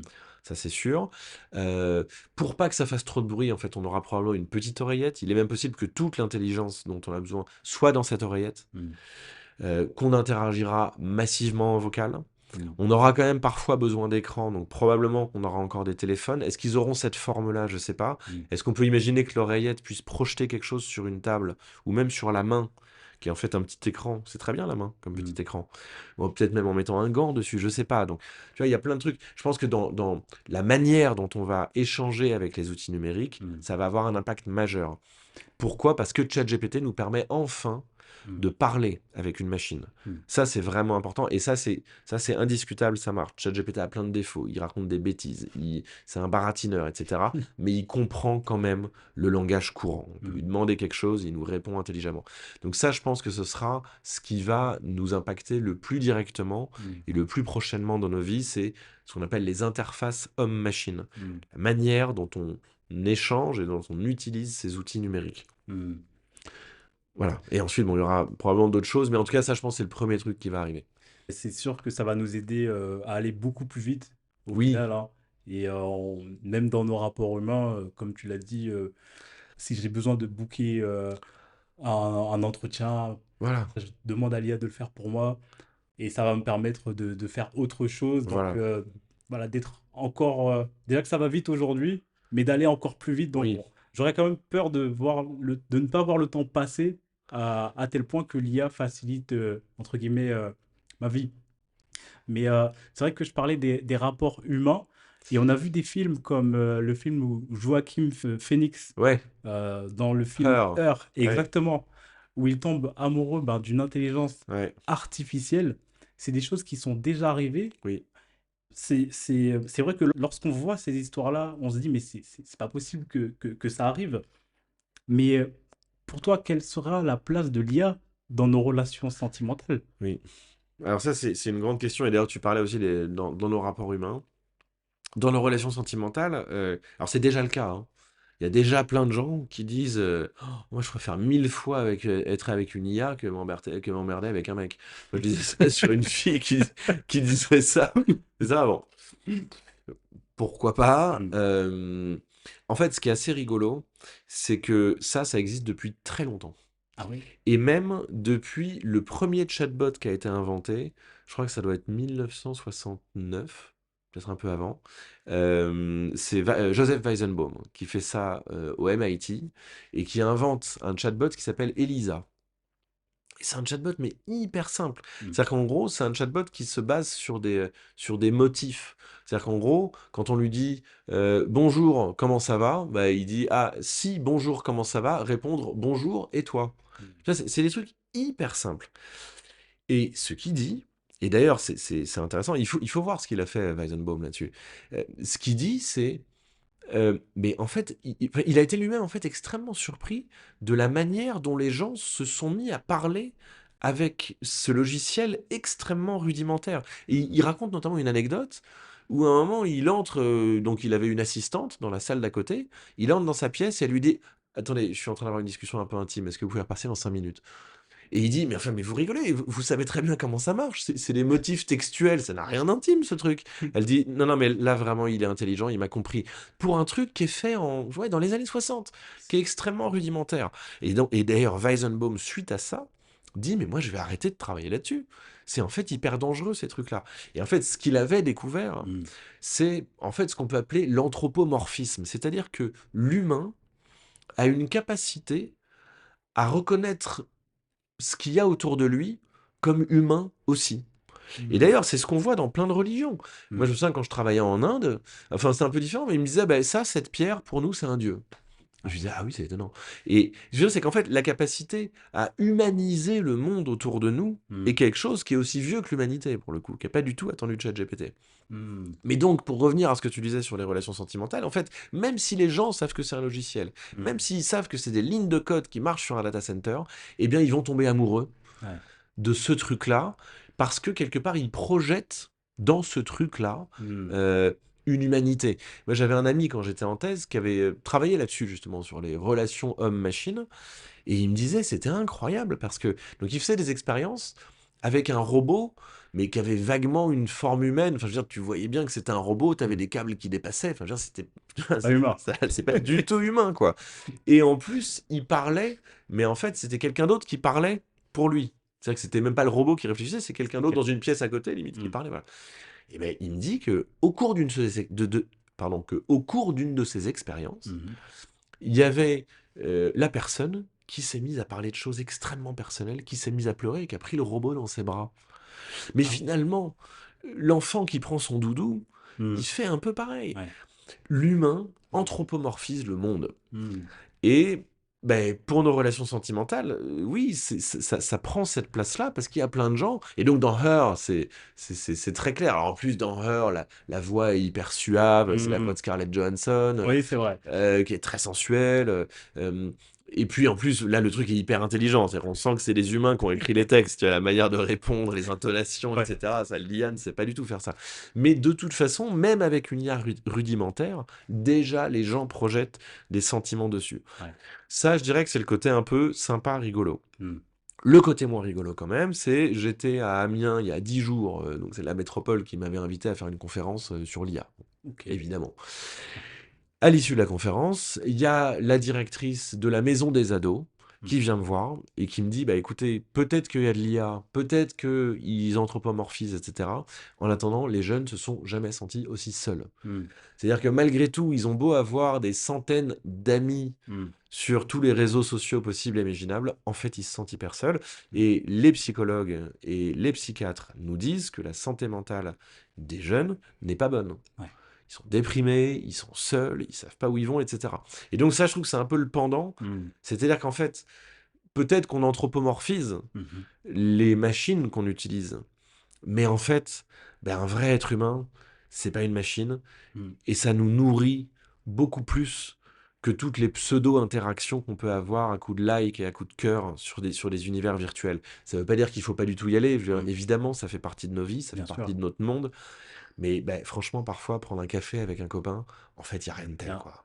Ouais, La vraie c'est vie, le quoi. réel. Exactement, le réel. Ça, c'est hyper important. Ouais. Ah non, mais c'est comme tu l'as dit, beaucoup de jeunes se sentent isolés Oui, et malgré l'avancée technologique, bah, ça n'y fait rien. exactement. Et Et au contraire, en fait, ouais, parfois, ça les enferme aussi encore plus. en pensant qu'ils ont des relations sociales Ouais, qui, en fait, ne sont pas des relations sociales. ouais. Et c'est pour ça qu'il faut, voilà, faut quand même faire attention, en tout cas lorsque non, qu'on est dans une position de parent Ouais, bien sûr. et qu'on essaye ben, de peut-être de cadrer ça à notre niveau, Bien sûr. de compter aussi sur les États pour que les États puissent bah, comprendre ces difficultés qu'il y a dans la société et que l'État puisse prendre des mesures.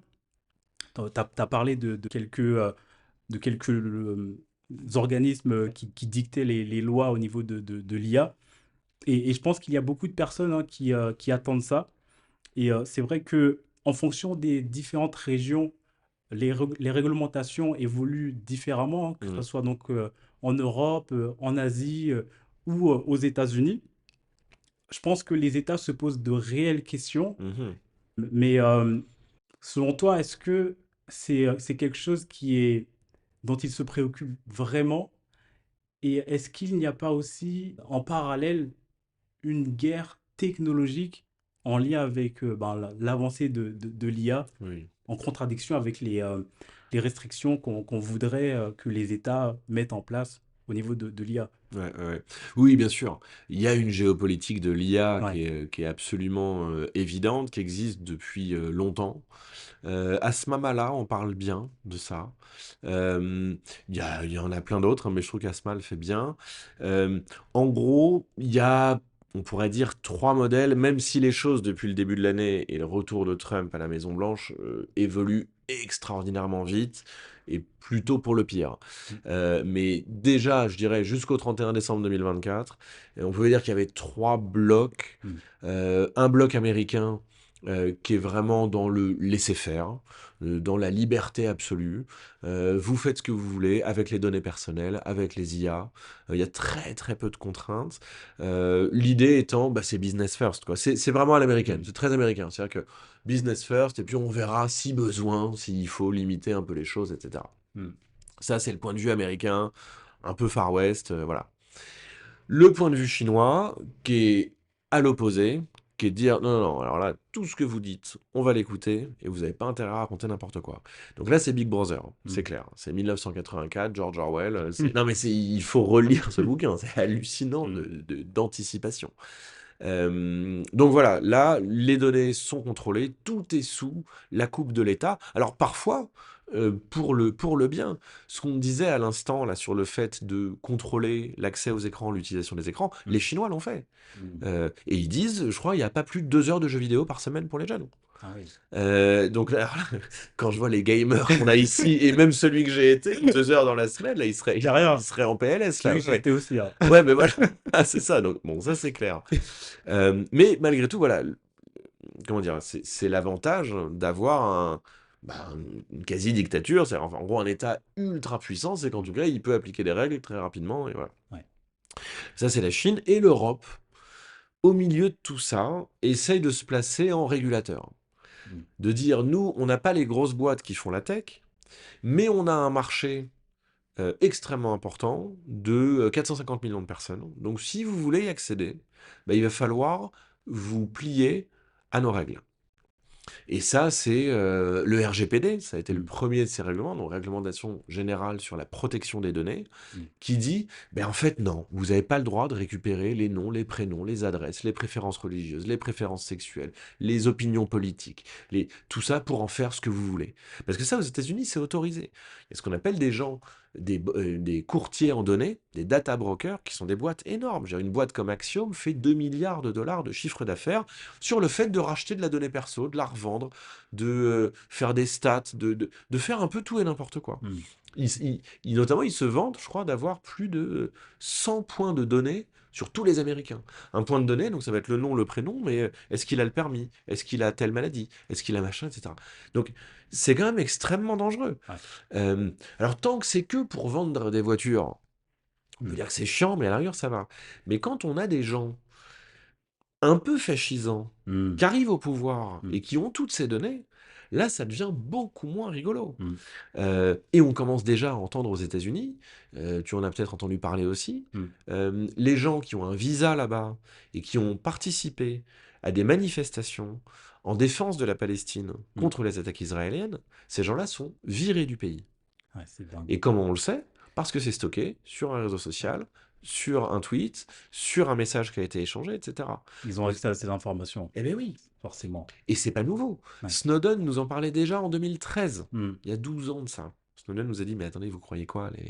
Vous êtes sur écoute en permanence. hmm, Donc voilà, ça c'est quand même un vrai sujet. hmm. Ça pour moi c'est enfin voilà, Je pense. c'est un vrai sujet sur les données perso, etc. Mais donc c'est pour ça que l'Union européenne veut réglementer là-dessus. Ouais. Et donc c'est pour ça qu'il y a vraiment ces différentes approches américaines ultra-libérales, chinoises ultra contrôlées, Hmm, et européennes qui dit ben, on va essayer de protéger le citoyen hmm.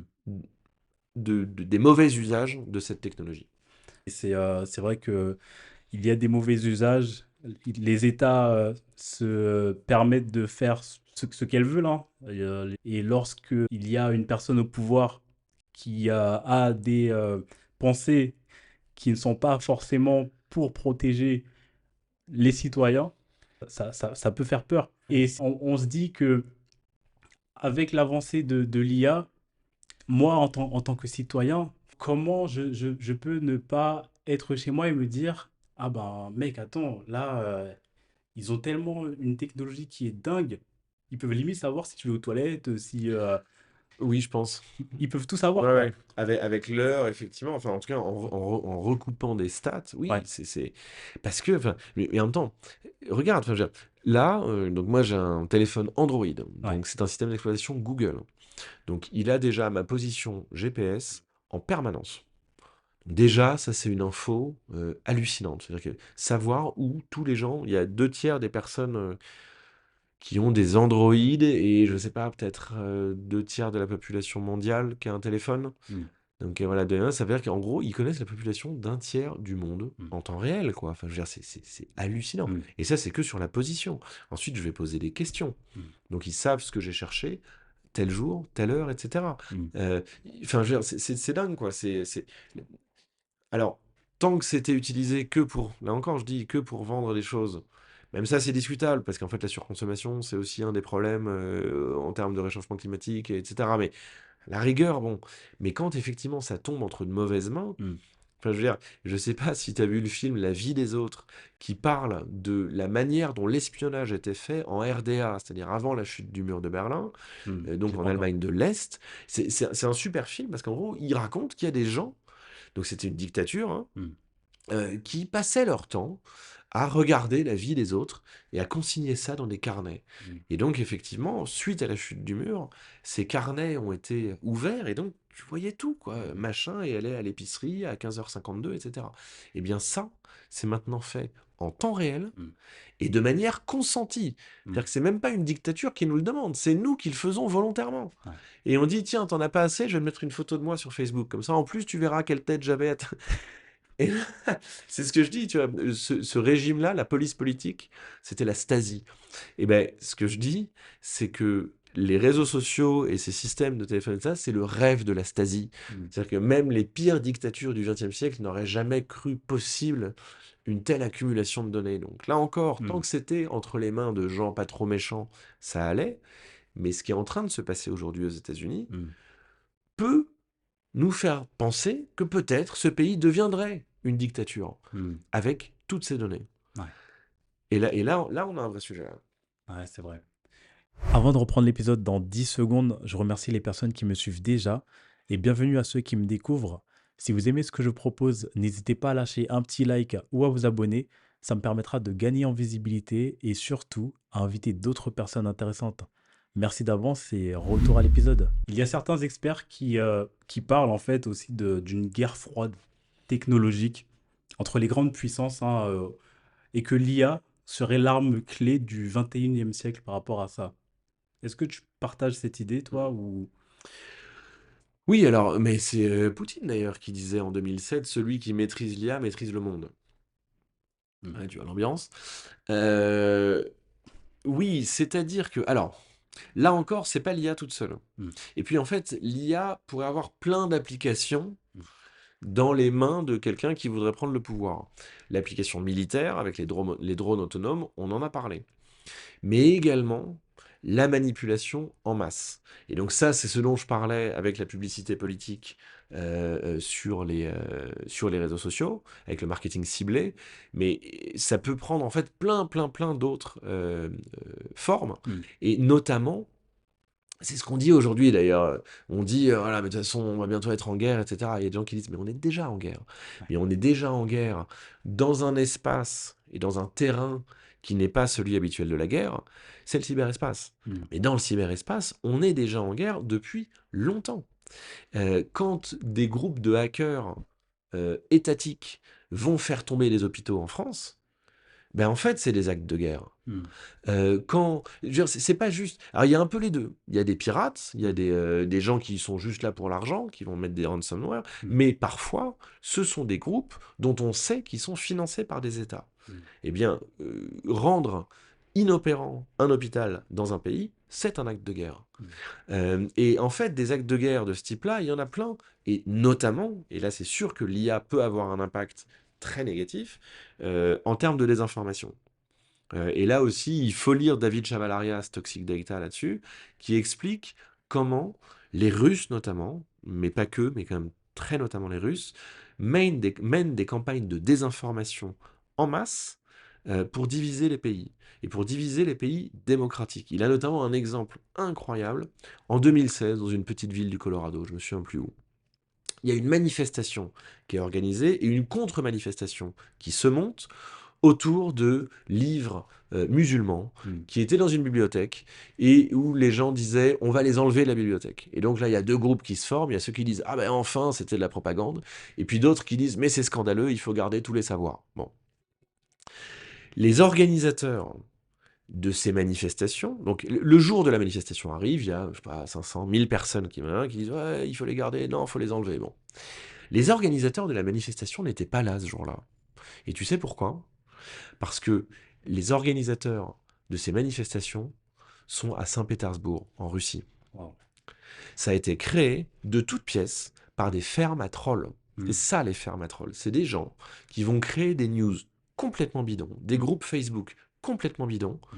pour se lever les gens les uns contre les autres. Mm. Ils sont là pour polariser les démocraties. Et ils savent exactement comment polariser les gens, Mm. parce que les gens passent leur vie à dire ce qu'ils aiment ou ce qu'ils n'aiment pas en faisant des likes. Ouais. Et donc ils savent exactement Ce que les gens sur pensent. quel point aller gratter, et donc ce que les gens pensent, Mm. pour les énerver et pour cultiver la colère. Et ça, et c'est Chavalarias qui en parle dans son bouquin, ça avait déjà été formalisé par Sun Tzu dans l'art de la guerre 6 siècles avant Jésus-Christ. Et il disait, Je l'ai là-bas. tu l'as, Ouais. et ben voilà. Et il dit quoi? Il dit, gagner une guerre avec des soldats, ok, c'est bien, mais gagner une guerre sans soldats, Mm. alors ça c'est chic. Et effectivement, et c'est ce qu'on raconte par exemple sur la progression de l'État islamique. Mm. Courant 2010, je crois que c'est 2014, prise de Mossoul. On raconte qu'ils ont pris Mossoul, je crois, avec 10 jeeps. Mm. Comment est-ce qu'on fait pour prendre une grande ville avec 10 jeeps? Eh bien, 6 mois avant, on prend des vidéos de nous en train d'égorger, en train de tuer, des Mm. tweets qui disent ils sont tellement méchants, ils sont tellement barbares, ils sont tellement horribles. Quand ils sont arrivés, tout le monde était parti. Ah oui. Ils ont pris la ville avec 10 jeeps. Ouais. Ça s'appelle gagner la guerre sans armée. Mm. Pourquoi? Parce qu'on fait peur aux populations et à l'adversaire par avance. Et c'est vrai que l'IA et les réseaux sociaux Mm. sont un médium extraordinairement efficace pour ça. Et les Russes, mais aussi la Corée du Nord, mais aussi l'Iran, utilisent ça pour diviser les démocraties. Ça, aujourd'hui, on le sait. Mm. C'est pas du complotisme. Aujourd'hui, on le sait. Mm. Alors maintenant, est-ce que les démocraties font de même? Ça commence. Mm. Mais on le fait avec énormément de retard. Mais ça commence. C'est vrai que quand on regarde à l'étranger, ben, on voit qu'il y a beaucoup de choses qui ressortent de l'IA, que ce soit au niveau de la guerre entre la Russie et l'Ukraine, que ce soit au niveau de l'Asie, de ce que les Chinois sont en train de réaliser aussi, hein. On voit la concurrence qu'il y a entre les différentes intelligences artificielles. Mhm. Je pense que forcément, hein, ça aura un réel impact, hein, sur l'économie. Mais est-ce qu'il n'y aura pas une trop grande différence entre les puissances économiques, hein, avec l'avancée de l'IA, en fonction du fait que, bah, voilà, comme tu le disais, Meta, plus de 80% de leur chiffre d'affaires, c'était entre guillemets basé sur l'IA. En France, par exemple, j'ai pas de tel exemple. Hmm. Donc, est-ce que ça va pas créer un déséquilibre économique dans le futur?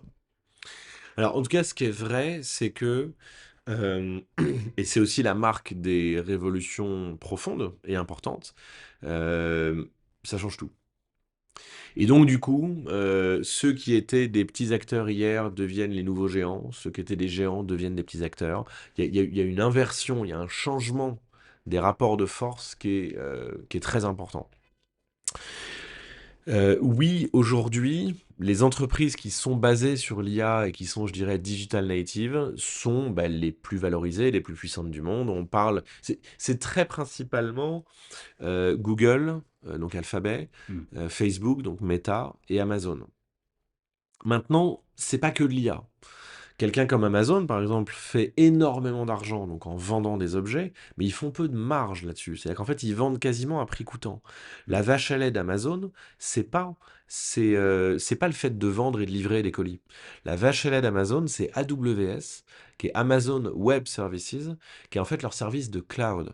Et qu'est-ce que c'est le cloud? C'est en fait de mettre à disposition des machines, des ordinateurs, à disposition de tout le monde pour pouvoir stocker des données, faire des calculs, etc. Et donc ne plus avoir les machines chez soi, mais de manière déportée, de sorte à ce qu'elles soient maintenues par quelqu'un d'autre. Ça a été la révolution du cloud dans les années 2010. Et ce qui est assez rigolo, c'est que pourquoi Amazon a fait ça? C'est qu'en fait, ils avaient énormément de machines qui était nécessaire pour gérer le pic de Noël. Parce qu'à Noël, tout le monde fait ses cadeaux, et donc il y avait plein de trucs, et donc il fallait plein de machines pour que les gens puissent acheter. Mais le reste de l'année, elles n'étaient pas utilisées. Et donc ils se sont dit, mais qu'est-ce qu'on va en faire de ces trucs? Ils se sont dit, bon, on va les louer. Hmm. Et ils ont inventé le cloud computing comme ça. Hmm. Ce qui est hyper puissant. Mais donc, souvenir, c'est que l'une des puissances d'Amazon, ça, c'est pas forcément de l'IA. Hmm. Alors c'est beaucoup d'intelligence, c'est beaucoup d'informatique, c'est comment gérer les serveurs, monter, démonter les serveurs, proposer des services, etc. C'est très compliqué hein, de monter un cloud. Mais donc, ça, c'est une de leurs puissances. Hmm. Donc, c'est pour ça que je dirais juste de manière générale, c'est le numérique, en fait. Ouais. C'est les sociétés qui se sont le plus numérisées ont effectivement une avance qui est considérable par rapport aux autres. Hmm. La question, c'est effectivement comment est-ce qu'on s'assure qu'ils ne profitent pas de cette avance pour complètement écraser les autres ou prendre le pouvoir, etc. Ouais. Mais l'IA, évidemment, est une de ces briques, une des briques de cette puissance. Ouais. Je trouve que dans ta réponse, ça se voit que que tu as l'habitude d'enseigner. Non, tu as cette capacité à expliquer clairement les choses, donc je trouve que c'est une très belle chose. Tu étais professeur à Sciences Po et à l'ESCP.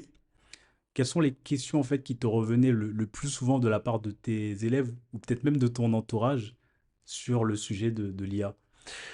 Alors autour de l'IA, assez peut-être moins les étudiants parce qu'ils sont moins peureux, Hmm.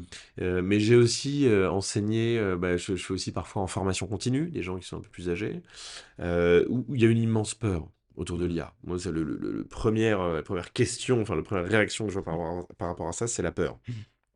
Euh, Parce que, bah voilà, on se sent dépassé, on pense qu'on va être remplacé par la machine, on pense que... Et dans certains cas, c'est vrai, hein, je veux dire, il y a des métiers, par exemple, sur la peur pour l'emploi, qui est donc l'une des principales, est vrai dans certains cas. Je veux dire, aujourd'hui, les métiers de l'édition, justement, on parlait du livre, Hmm. sont quand même très bousculés.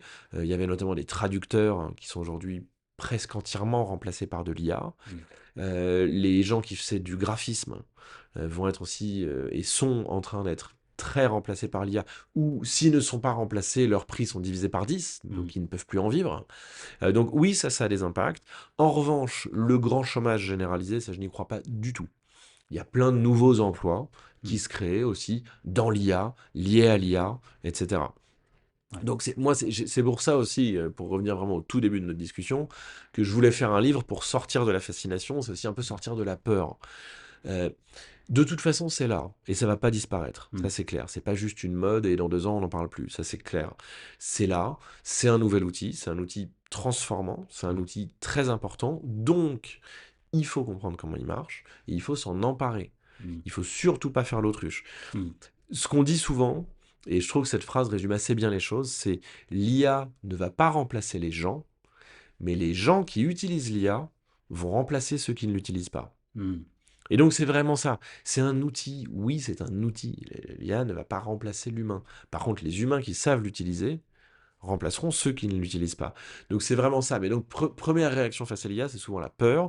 Et donc faut rassurer en expliquant, voilà comment ça marche. Hmm. Et deux, bah, dire maintenant faut s'y mettre.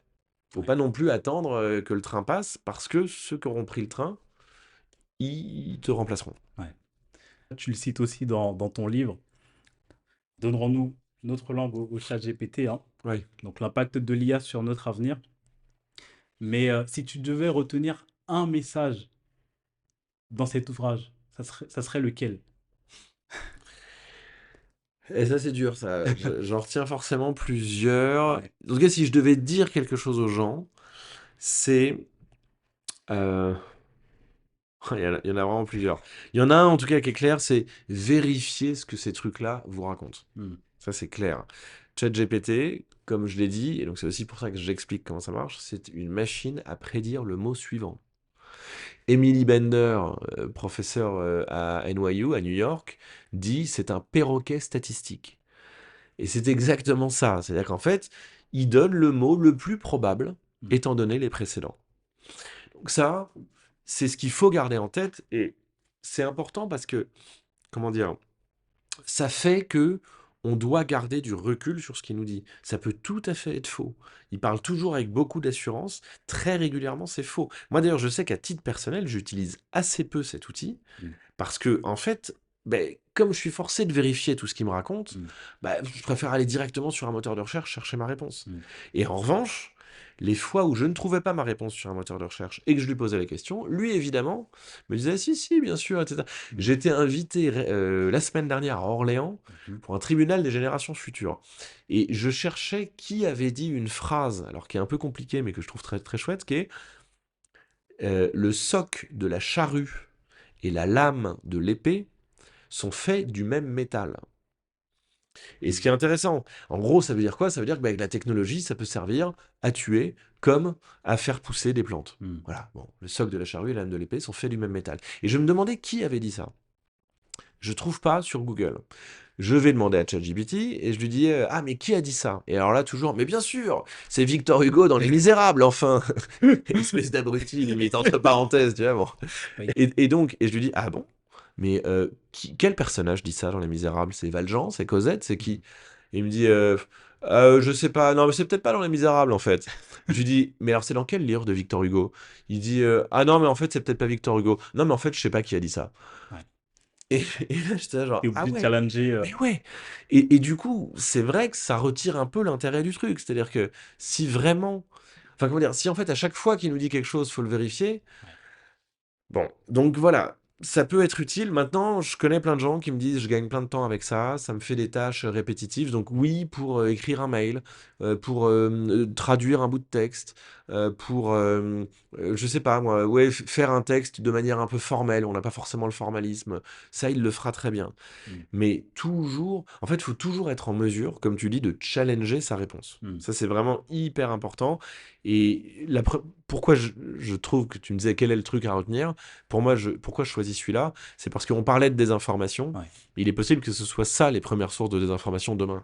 C'est-à-dire que Hmm. ce soit même pas des humains qui racontent des bêtises à d'autres humains, Hmm. mais des machines qui racontent des bêtises à d'autres humains Ouais. et ça, faut quand même vraiment, vraiment faire attention. Ouais. Je trouve que c'est un beau message et effectivement, il faut challenger, il faut faire attention, il faut pas prendre l'information pour acquise. Exactement. Il faut savoir la remettre en question, donc il faut avoir une pensée. Et pour ça, ben, c'est important de continuer à se cultiver pour ne pas se Exactement. laisser dépasser, je pense, Exactement. par ces outils-là. Moi, je vois par exemple, j'ai ma petite sœur qui est en master et je sais que ses camarades, elles-mêmes aussi, utilisent l'intelligence C'est artificielle sûr, pour aller plus vite, pour voilà, accéder à l'information. c'est très bien. C'est très bien, mais je sais aussi que ce soit à ton époque ou à mon époque, on n'avait pas accès, Oui, entre oui. guillemets, à l'IA. Donc, on était peut-être plus forcé à réfléchir par nous-mêmes pour voilà, que ce soit pour faire un exposé, mettre en concurrence des informations qu'on trouvait dans des encyclopédies ou bien sur Internet.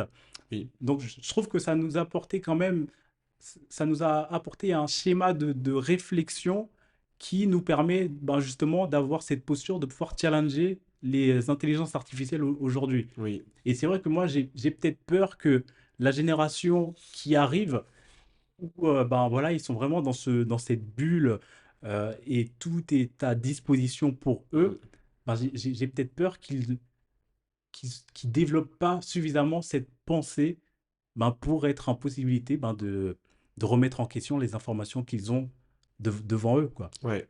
Oui, tu as raison de le souligner. Il y a d'ailleurs d'autres gens qui le disent, hein, qui disent, alors en gros, ils disent l'IA rend bête, les gens sont plus capables d'écrire quoi que ce soit, etc. Alors, ça, c'est assez difficile à dire. Il y a même des études hein, qui disent on a permis à des consultants du BCG, donc un cabinet de conseil, d'utiliser l'IA pour faire des tâches pour lesquelles ils n'avaient jamais été formés. Ils y sont très bien arrivés grâce à l'IA. Problème, on leur repose les mêmes questions sans l'IA un mois après, ils sont capables de rien faire parce qu'en fait, ils n'ont rien appris. Hmm. Donc effectivement, ça, c'est un vrai sujet. Maintenant, en comparaison, c'est Benoît Sago qui parlait de ça dans sa leçon inaugurale au Collège de France, ça devait être fin 2023, et où il disait Platon déjà, donc on est en 400 avant Jésus-Christ, hein, disait mais les vrais philosophes n'utilisent pas l'écriture, les vrais philosophes sont à l'oral, l'écriture c'est là mais tu vois ce que je veux dire, c'est que en fait finalement déjà avec la techno de l'époque qu'était l'écriture, on disait mais non, mais enfin c'est scandaleux, les vrais philosophes ne se laissent pas aller à cette facilité, etc. Ouais. Non mais donc c'est pour ça. En fait, je sais pas trop quoi en Ouais. penser. Ce qui est sûr, c'est qu'effectivement, il faut continuer, je pense, enfin, quand tu parles de pensée critique, oui, il faut avoir une pensée critique, il faut se nourrir de différentes sources. Maintenant, c'est vrai que si demain l'usage de ChatGPT est tellement standard que de toute façon, il n'y a plus besoin de savoir faire des choses qu'on faisait avant. Bah, du coup, c'est vrai que ça sert à rien de les apprendre. Je veux dire, de la même manière, depuis l'invention du briquet, Hmm. on sait plus faire du feu avec des silex, et c'est peut-être pas très grave. Donc, tu vois, c'est ça que je Oui, sais c'est pas, tu vois. Mais bon, maintenant, je suis d'accord, hmm. le silex et le briquet, c'est pas cognitif. Hmm. Enfin, tu vois, on parle pas des mêmes choses. Là, c'est vrai qu'on parle vraiment de processus cognitifs. Hmm.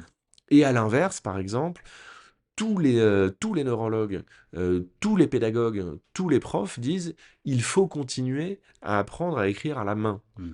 Alors qu'en pratique, qui écrit à la main? Moi, j'écris jamais avec un Ouais. stylo. Si, toi, j'ai vu que tu avais pris quelques notes. Quelques Déjà, notes. c'est très bien, mais tu vois, finalement, on écrit très peu avec un stylo. La majorité, on l'écrit soit sur un clavier tactile, soit sur un clavier d'ordinateur. C'est vrai. Mais ce que nous disent les neurologues, c'est que quand on apprend à écrire avec un stylo, en fait, on apprend autre chose que juste écrire. On apprend en fait de la motricité fine. Donc en fait, on apprend à faire des choses fines avec les doigts. Hmm. Il y a des zones du cerveau Hmm. qui se développent et qui ne sont pas liées que à l'écriture, qui sont liées à plein d'autres choses et qu'on développe aussi quand on apprend l'écriture avec un stylo. Hmm. Donc, tu vois, c'est pour ça que j'ai pas d'avis tranché. Tu vois, il y a des exemples qui nous disent ah bah oui, c'est dangereux si on fait plus que du chat GPT, on va devenir complètement idiot. Hmm. Et puis il y a d'autres exemples qui disent oui, mais enfin attends, déjà Platon, il disait la même chose et en fait on s'en est bien sorti. Donc, je sais pas. Ce qui est sûr, c'est qu'il faut suivre ça. Hmm. Ce qui est sûr, moi, ce dont j'ai quand même un peu l'impression, c'est que comme toujours, c'est une question de mesure, quoi. Hmm. C'est-à-dire que bien sûr qu'il faut utiliser ChatGPT enfin, je veux dire, quand l'outil marche parfaitement bien sur un cas donné, Hmm. alors ça sert à rien de. Voilà, je veux dire, voilà, c'est l'exemple du silex, quoi. Je veux dire, tu peux allumer tes plaques avec un Toujours silex, mais plus enfin, vite. franchement, un briquet, c'est quand même plus simple, quoi. Ouais. Bon, voilà, je veux dire, quand ça marche, voilà. Mais c'est bien, bah, au moins de savoir qu'avant le feu, ça se faisait avec des silex. Hmm. Tu vois, donc, pour moi, c'est un peu ça l'idée. C'est de dire, voilà, faut utiliser ChatGPT, mais il faut aussi savoir faire une synthèse par soi-même. Hmm. Il faut savoir challenger ChatGPT. J'en parle dans le bouquin. C'était un prof qui, voyant que tous les élèves s'y mettaient, a dit, OK, plutôt que de vous poser une question où je sais très bien que vous allez rentrer chez vous, que vous allez poser sur ChatGPT et que vous allez m'imprimer ça, ce qui m'intéresse pas du tout, j'ai déjà fait l'exercice pour vous. J'ai déjà posé les questions à ChatGPT. Et maintenant, vous allez critiquer cette réponse devant moi sans ChatGPT. Il a... Ça, c'est intéressant. Ouais, complètement. Pourquoi pas? Ouais. Et là, du coup, il ne renie pas Mm. ChatGPT, il dit, je sais que ça existe, je sais que vous allez l'utiliser. Donc plutôt que de jouer au chat et à la Mm. souris, on va jouer carte sur table. Ouais. Et maintenant, critiquez-moi cette réponse. Pourquoi elle est bien? Pourquoi elle est pas bien? Est-ce que ça c'est vrai? Mm. Est-ce qu'on aurait pu faire mieux? Qu'est-ce qu'on pourrait faire de mieux d'ailleurs? Mm. Et là, ça devient intéressant. Ouais. Ça t'emmène même plus loin d'une certaine façon. Et exactement, on va plus loin que juste l'usage un peu. Mais c'est vrai que poser, enfin comment dire, copier-coller la question du prof sur ChatGPT pour copier la réponse de ChatGPT pour le prof, ça n'a aucun intérêt, ça. Ouais. Aucun sens. Mais réfléchir, challenger, machin, oui, là c'est intéressant. Mm. Mais du coup, tu es quand même à la croisée des mondes, hein, entre la recherche, l'entrepreneuriat, Hmm. la transmission du savoir. Comment tu jongles en fait avec ces rôles et quel impact souhaites-tu laisser dans l'univers de l'IA? Si tu souhaites laisser un impact, Ouais, hein. voilà, grande question. Comment je jongle avec tout ça? Ben, en fait, je travaille beaucoup, c'est vrai. Ça se voit, j'ai l'air un peu fatigué ce matin parce que je travaillais tard hier. Et c'est pas grave, c'est la vie. Mm, Parce que j'ai la chance de faire des choses qui me passionnent. mm, Donc en fait, quand on fait quelque chose qui nous passionne, ben, on en parlait avant, enfin voilà, toi tu fais des podcasts, ça te passionne, ben en fait on travaille pas. mm, Quand on fait ce qu'on aime, on travaille pas.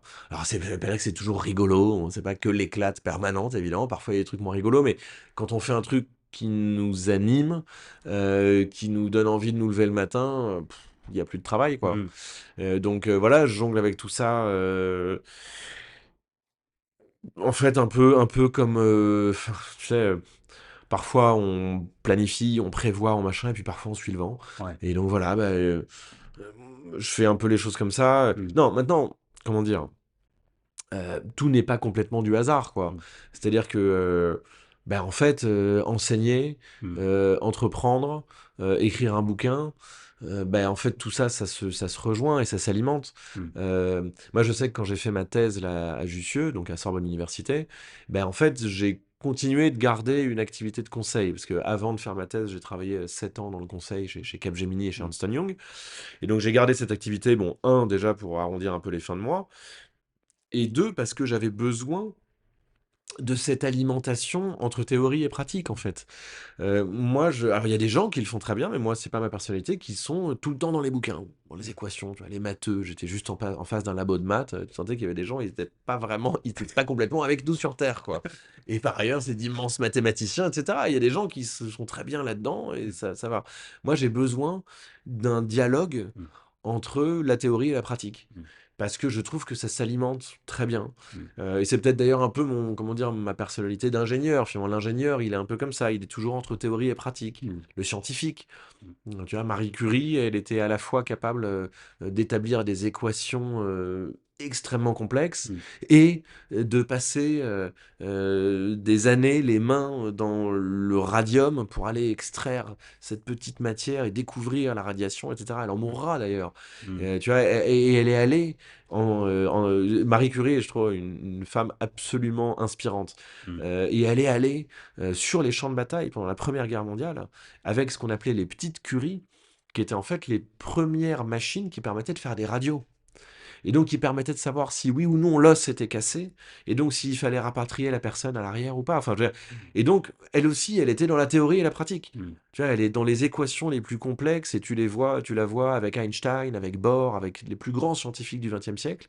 Et en même temps, elle va avec ses petites curies sur le champ de bataille ouais, pour voir comment ça. Et pour moi, c'est ça et moi, en tout cas, c'est ça que je veux faire. mm, C'est être toujours. Et ensuite, évidemment, parler avec les étudiants, parler aussi avec des gens plus âgés que moi, qui sont en formation continue. mm, Et c'est aussi comme ça qu'on s'enrichit, mm, qu'on apprend. Et voilà, moi j'ai besoin de ça. Et donc évidemment l'entreprise, qui est de dire, ben, toutes ces connaissances théoriques, qu'est-ce qu'on en fait mm, pour répondre aux besoins d'un client?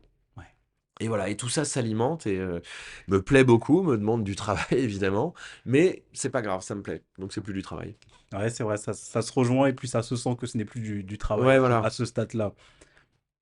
On a vu aussi des informations dernièrement, que ce soit même au niveau de Tesla ou de Nvidia, mais Mm. je voudrais plus qu'on parle de Optimus, le robot Ah oui. de Tesla. C'est vrai que l'entreprise apparemment prévoit de produire 10 000 robots humanoïdes, hein, d'ici 2026. Et le but, c'est d'aider à automatiser certaines tâches manuels hein, dans les usines. Est-ce que tu penses que cette avancée est une grande étape dans l'évolution des robots humanoïdes Hmm. qui sont sûrement dotés d'intelligence artificielle? Quels seraient pour toi les bénéfices et peut-être même les risques hein, d'une telle technologie? Hmm. Alors c'est vrai que la robotique, tout à l'heure là tu me disais quels seront les grands changements, etc. Donc je t'ai parlé des interfaces Ouais. homme-machine. La robotique en fait partie. C'est pas un domaine que je connais très bien, Mm, parce que la robotique a toujours occupé une place à part dans l'intelligence artificielle. mm, Pourquoi? Parce que c'est dans le monde physique. Et donc il y a plein d'autres contraintes. Tu vois, ChatGPT, c'est pas dans le monde physique, c'est un logiciel. Mais quand tu commences à te frotter au monde physique, alors là, il y a plein de choses qui apparaissent qui sont extrêmement complexes. mm, C'est un domaine qui aujourd'hui, comment dire, dans lequel il y a énormément de recherche qui est investie. Je connais pas assez bien. L'impression que j'ai quand même, c'est que, comment dire, on a beaucoup d'annonces avec des robots qui dansent, qui machin, mm, etc. Ça reste quand même des choses très préprogrammées. mm, La la l'une des forces de l'humain, c'est sa capacité d'adaptation. mm. On est capable d'avoir cette discussion-là depuis 1 heure, mais à midi, on sera aussi capable de se faire cuire un œuf ou des pâtes ou ce que tu veux. Et puis moi, ensuite, je vais reprendre mon vélo, Mm, et puis je vais aller au bureau, et puis je vais passer un coup de fil. Enfin, en fait, on est capable de faire plein de choses. mm, Et aujourd'hui, on vit en ville, mais il y a 10 ou 20 000 ans, on vivait au mieux dans une grotte, mm, et on était aussi capable de chasser, et on était aussi capable de cueillir. mm, Et puis ensuite, on a inventé l'écriture. Enfin, l'humain, ce cerveau-là, mm, il nous permet de faire des choses extrêmement variées, mm, extrêmement diverses, et donc notamment de nous adapter. mm, Et ce qu'on sait aujourd'hui, c'est que la machine, par essence, s'adapte mal. mm, La révolution AlphaGo en 2016, quand l'IA de Google bat le champion du monde au jeu de Go, mm, Lee Sedol. Le jeu de Go était le jeu dont on pensait que on ne réussirait à battre le meilleur humain qu'en 2030. Parce mm. qu'il est beaucoup plus complexe encore que les échecs. Ouais, c'est ce qui me Le semble. jeu de Go est extraordinairement complexe, Mm, notamment parce qu'il se joue sur des terrains beaucoup plus gros, etc. AlphaGo, donc le nom de cette IA, super travail, etc. Mais AlphaGo, par exemple, gagnait sur des terrains de 19 cases x 19 cases, mais perdait sur des terrains de 13 x 13. mm, Donc tu vois un peu le niveau de spécificité de l'IA. C'est-à-dire que même, ne serait-ce qu'en réduisant le terrain, elle perd. Alors t'imagines si tu lui demandes d'aller marcher dans la rue. Enfin, je veux dire, elle n'a même pas de corps, elle ne le peut pas. mm, Ce que je veux dire par là, c'est que l'IA reste encore extraordinairement spécifique. mm, On n'a pas du tout d'IA générale, ça, c'est un truc dont on agite beaucoup. On n'en est pas du tout là. mm, Déjà parce que l'IA aujourd'hui n'a pas de corps, sauf effectivement en robotique. Pour revenir à ta question, la robotique, c'est bien ça l'idée, c'est de dire est-ce qu'on peut mettre un mm, corps pardon, à une IA. mm, Donc, je suis pas forcément au fait mm, des dernières recherches, mais moi j'ai l'impression qu'on a encore des choses qui sont très spécifiques. mm, Maintenant, Optimus dans les usines, bah oui, parce qu'effectivement, pour travailler à la chaîne, mm. ça marche. Mais donc tu vois bien à quel point c'est spécifique. Ouais. Et enfin, dernier point, c'est un chiffre que j'aime bien rappeler parce que je le trouve extraordinaire, c'est que les robots consomment encore des quantités d'énergie phénoménales. Alors, depuis peu, on arrive à avoir des robots qui n'ont plus forcément besoin d'être reliés par des câbles électriques. Mm, Parce qu'avant, ils avaient besoin de leur alimentation. Maintenant, avec des systèmes de batterie, on arrive à les faire marcher. Mais à mon avis, pour 10 minutes, mm. à tout casser, nous, on consomme 20 watts avec notre cerveau. C'est dingue quand même. Ouais. Ça consomme moins que cette lampe. Donc c'est rarement que c'est des LED, ça, bon, faut voir, mais je veux dire, c'est de cet ordre-là. Ouais. Ça consomme rien. Et Ouais. on arrive à faire tout ça avec ces 20 watts. Alors, c'est pas tout le corps qui consomme 20 watts, hein. Le corps consomme plus parce que, bon, ensuite, il y a les processus digestifs, respiratoires, cardiaques, etc. Mais ce c'est que on voit bien. En fait, plus on s'intéresse aux robots, Mm. plus on se rend compte qu'on est très loin de On est l'humain, loin. quoi. Ouais. Vraiment. Enfin, je veux dire, et encore, là, il y a un processus dont on n'a pas parlé, Mm, parce que nous, on est deux hommes et on en est privé, mm. mais c'est le processus reproductif. Ouais. Je veux dire, c'est que les femmes ont quand même une machine en plus que nous, Mm, qui s'appelle des ovaires, mm, et qui s'appelle un utérus, mm. et qui va permettre de reproduire un être, comme nous. Ouais. Enfin, non mais c'est hallucinant. Enfin, je Ouais, veux dire, c'est. quand on le voit d'un point de vue technologique, Ouais. on se rend compte à quel point, mais je veux dire, le jour où Optimus réussira à coucher avec une optimette pour faire, pour faire un baby Optimo, on sera pas vivant, c'est sûr. Enfin, Ouais. tu vois, on en est à des années-lumière. L'être humain est fascinant Fascinant. et encore plein de surprises. Et c'est vrai que je pense que, comme tu le disais un peu plus tôt, il y a beaucoup de personnes qui en ont peur. Oui, Il y a beaucoup de personnes qui pensent à des scénarios catastrophes comme dans Matrix exactement. ou Terminator, les scénarios catastrophes où l'IA se dote de corps pour faire une révolution. Donc, de ce que tu me dis, on en est quand même Alors, très loin de mais ce oui, genre de choses. mais ne serait-ce que parce que l'IA ne se dote pas, l'IA ne veut rien. Ouais, L'IA ne veut rien. ouais. Par contre, des gens qui mettront de l'IA dans des robots pour aller faire la guerre, Hmm, ça on en a déjà. Mais donc, c'est toujours l'humain le problème. ouais, C'est des humains qui veulent doter des robots d'IA pour aller faire la guerre, oui. ouais, Et ça, oui, il faut y réfléchir, et ça, oui, il faut réglementer, il faut suivre ça, etc. ouais. Mais l'IA toute seule ne passerait bien un beau matin en disant je vais partir à la conquête du monde. Ça, non. Comme tu l'as dit, c'est toujours l'humain. Eh ben oui, C'est souvent l'humain le problème et on l'a vu dans l'histoire, hein, l'humain crée sa propre perte, mais hein, bien sûr. généralement, hein. C'est pas l'IA ou... Certains humains, en tout cas. Voilà. Oui, certains humains, Voilà. pas Alors, nous. ben, nous, on essaye au contraire de donner quelques clés de compréhension pour éviter ça. Et avec tout ce qu'on s'est dit, comment tu vois l'évolution de l'IA peut-être dans les 10 prochaines années? Ça, c'est la grande question. Bah, ce que je te disais, donc modification de la manière dont on échange avec les machines, parce que l'IA aujourd'hui permet une compréhension du langage qui est bien plus efficace. Donc effectivement, est-ce que c'est disparition des claviers, disparition des souris, passage complètement à des oreillettes, etc. Ça, Hmm, je sais pas, mais c'est clairement quelque chose qui va se développer. ouais, On parle beaucoup aujourd'hui des agents. C'est-à-dire qu'en gros, l'idée des agents, c'est de dire on va avoir des IA qui elles-mêmes, donc c'est leur donner en quelque sorte justement une volonté. C'est-à-dire que on leur donne un objectif euh, à grande échelle. hmm, L'exemple qu'on prend le plus souvent pour les agents, c'est fais-moi une étude de marché sur... ou tiens, fais-moi un comparatif des podcasts qui parlent de tech en France, hmm, par exemple.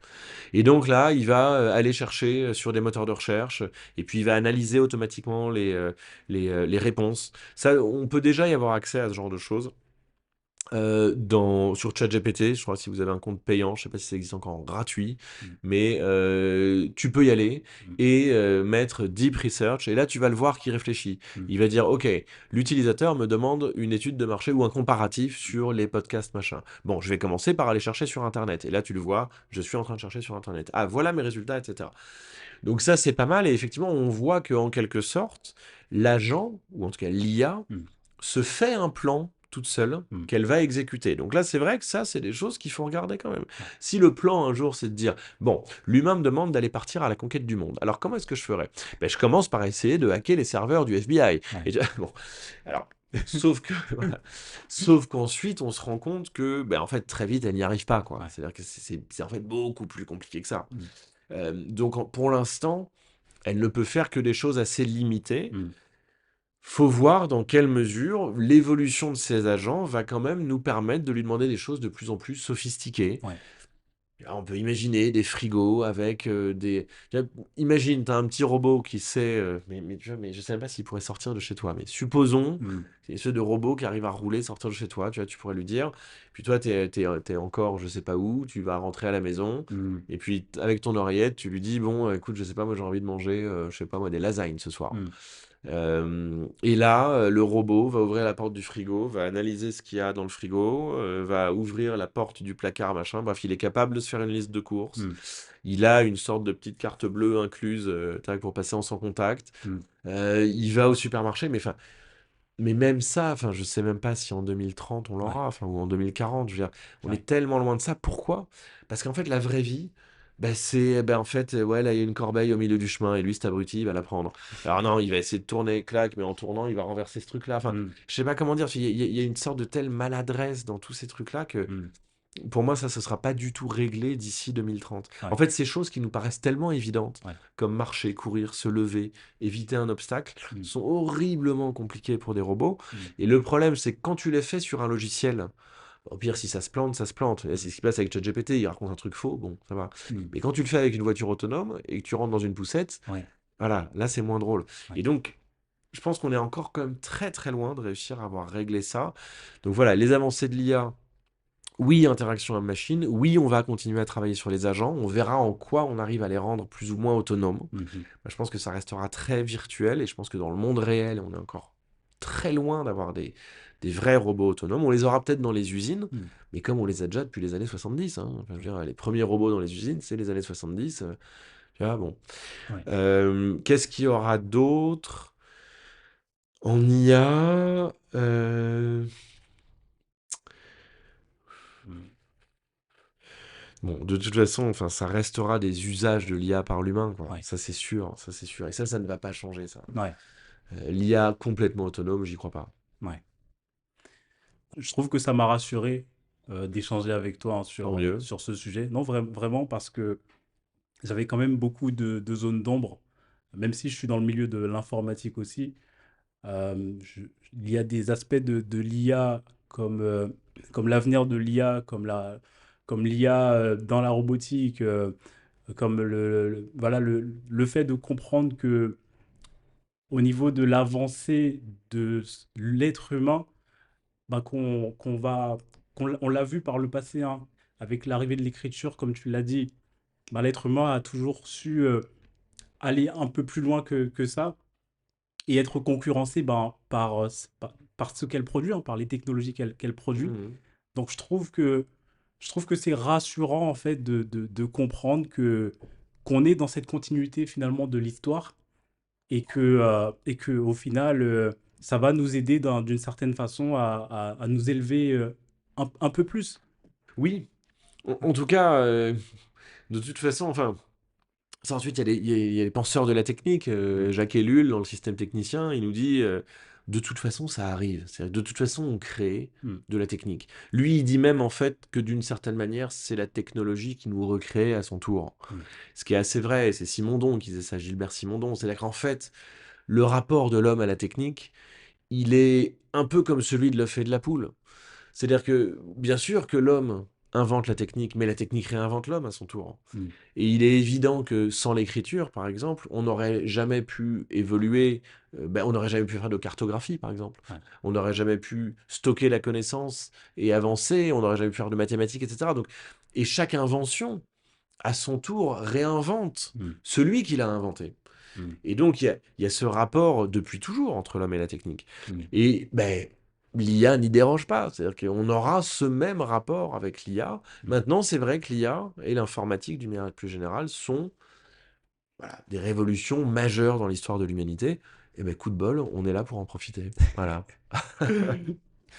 Gilles, dans ce podcast, il y a une question de fermeture. L'invité précédent pose une question à l'invité du jour. Donc, il y a une question pour toi. Ah, Alors, je l'ai lu cette tu l'as question. lu, ouais. Je l'ai lu cette question et je vais te la lire telle quelle. D'accord, Je n'ai rien modifié de la question. d'accord.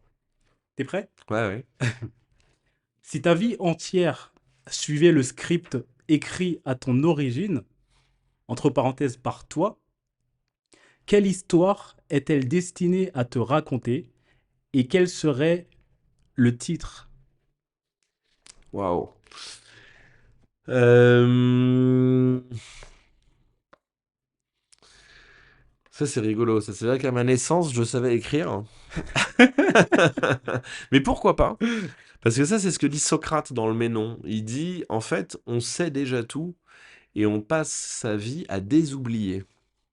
Hmm, Et donc à retrouver ça. Donc peut-être que je savais écrire, et qu'est-ce que j'aurais écrit? Ça, c'est marrant parce que c'est en fait peut-être la question. En fait, on a la réponse à cette question qu'à notre dernier souffle. hmm, C'est la question de la fin, en hmm, fait. Euh, je sais pas dire. Moi, je dirais que ça aura été une vie de curiosité hmm, et de saisir les opportunités. Et de chance aussi, il faut reconnaître la chance qu'on a. hmm, J'ai eu la chance d'avoir un ordinateur à la maison, j'ai eu la chance de ne pas avoir de maladie, hmm, j'ai eu la chance de grandir dans une famille où on avait de quoi partir en vacances, et voilà. Donc reconnaître sa chance, hmm, Euh, travailler, ça c'est clair, il n'y a rien qui tombe tout cuit. hmm, Et donc j'espère que, ouais, j'espère que à ce dernier souffle, j'aurai pas trop de regrets. hmm, J'aurais certainement pas fait tout ce que je voulais faire, hein, ça, c'est sûr. Comme quoi, j'aurais peut-être écrit des choses qui étaient irréalistes, en fait, dans ce premier script que j'ai écrit. Euh, et puis, ouais, effectivement, transmettre, c'est quelque chose qui me plaît. Parce que, comme souvent, en fait, et ça, tous les profs le disent, quand on transmet, on gagne au moins autant que celui à qui on parle, hein, Mm. paradoxalement. Parce qu'en fait, ça remet les idées en place, ça nous permet de creuser les choses à force de les répéter, etc. Mm. Donc voilà, j'espère que j'ai écrit ça et j'espère que c'est ça ce qui va se dérouler. Non, c'est très beau. En tout cas, je te remercie beaucoup, Gilles, Bah merci à toi. pour cet échange. J'ai beaucoup apprécié. Comme je te l'ai dit, j'ai appris beaucoup de choses.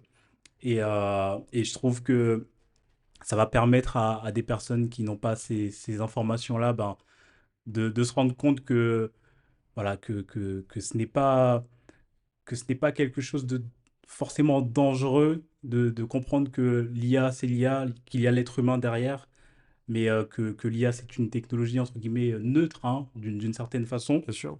et qu'il faut s'y intéresser, il faut avancer avec son temps.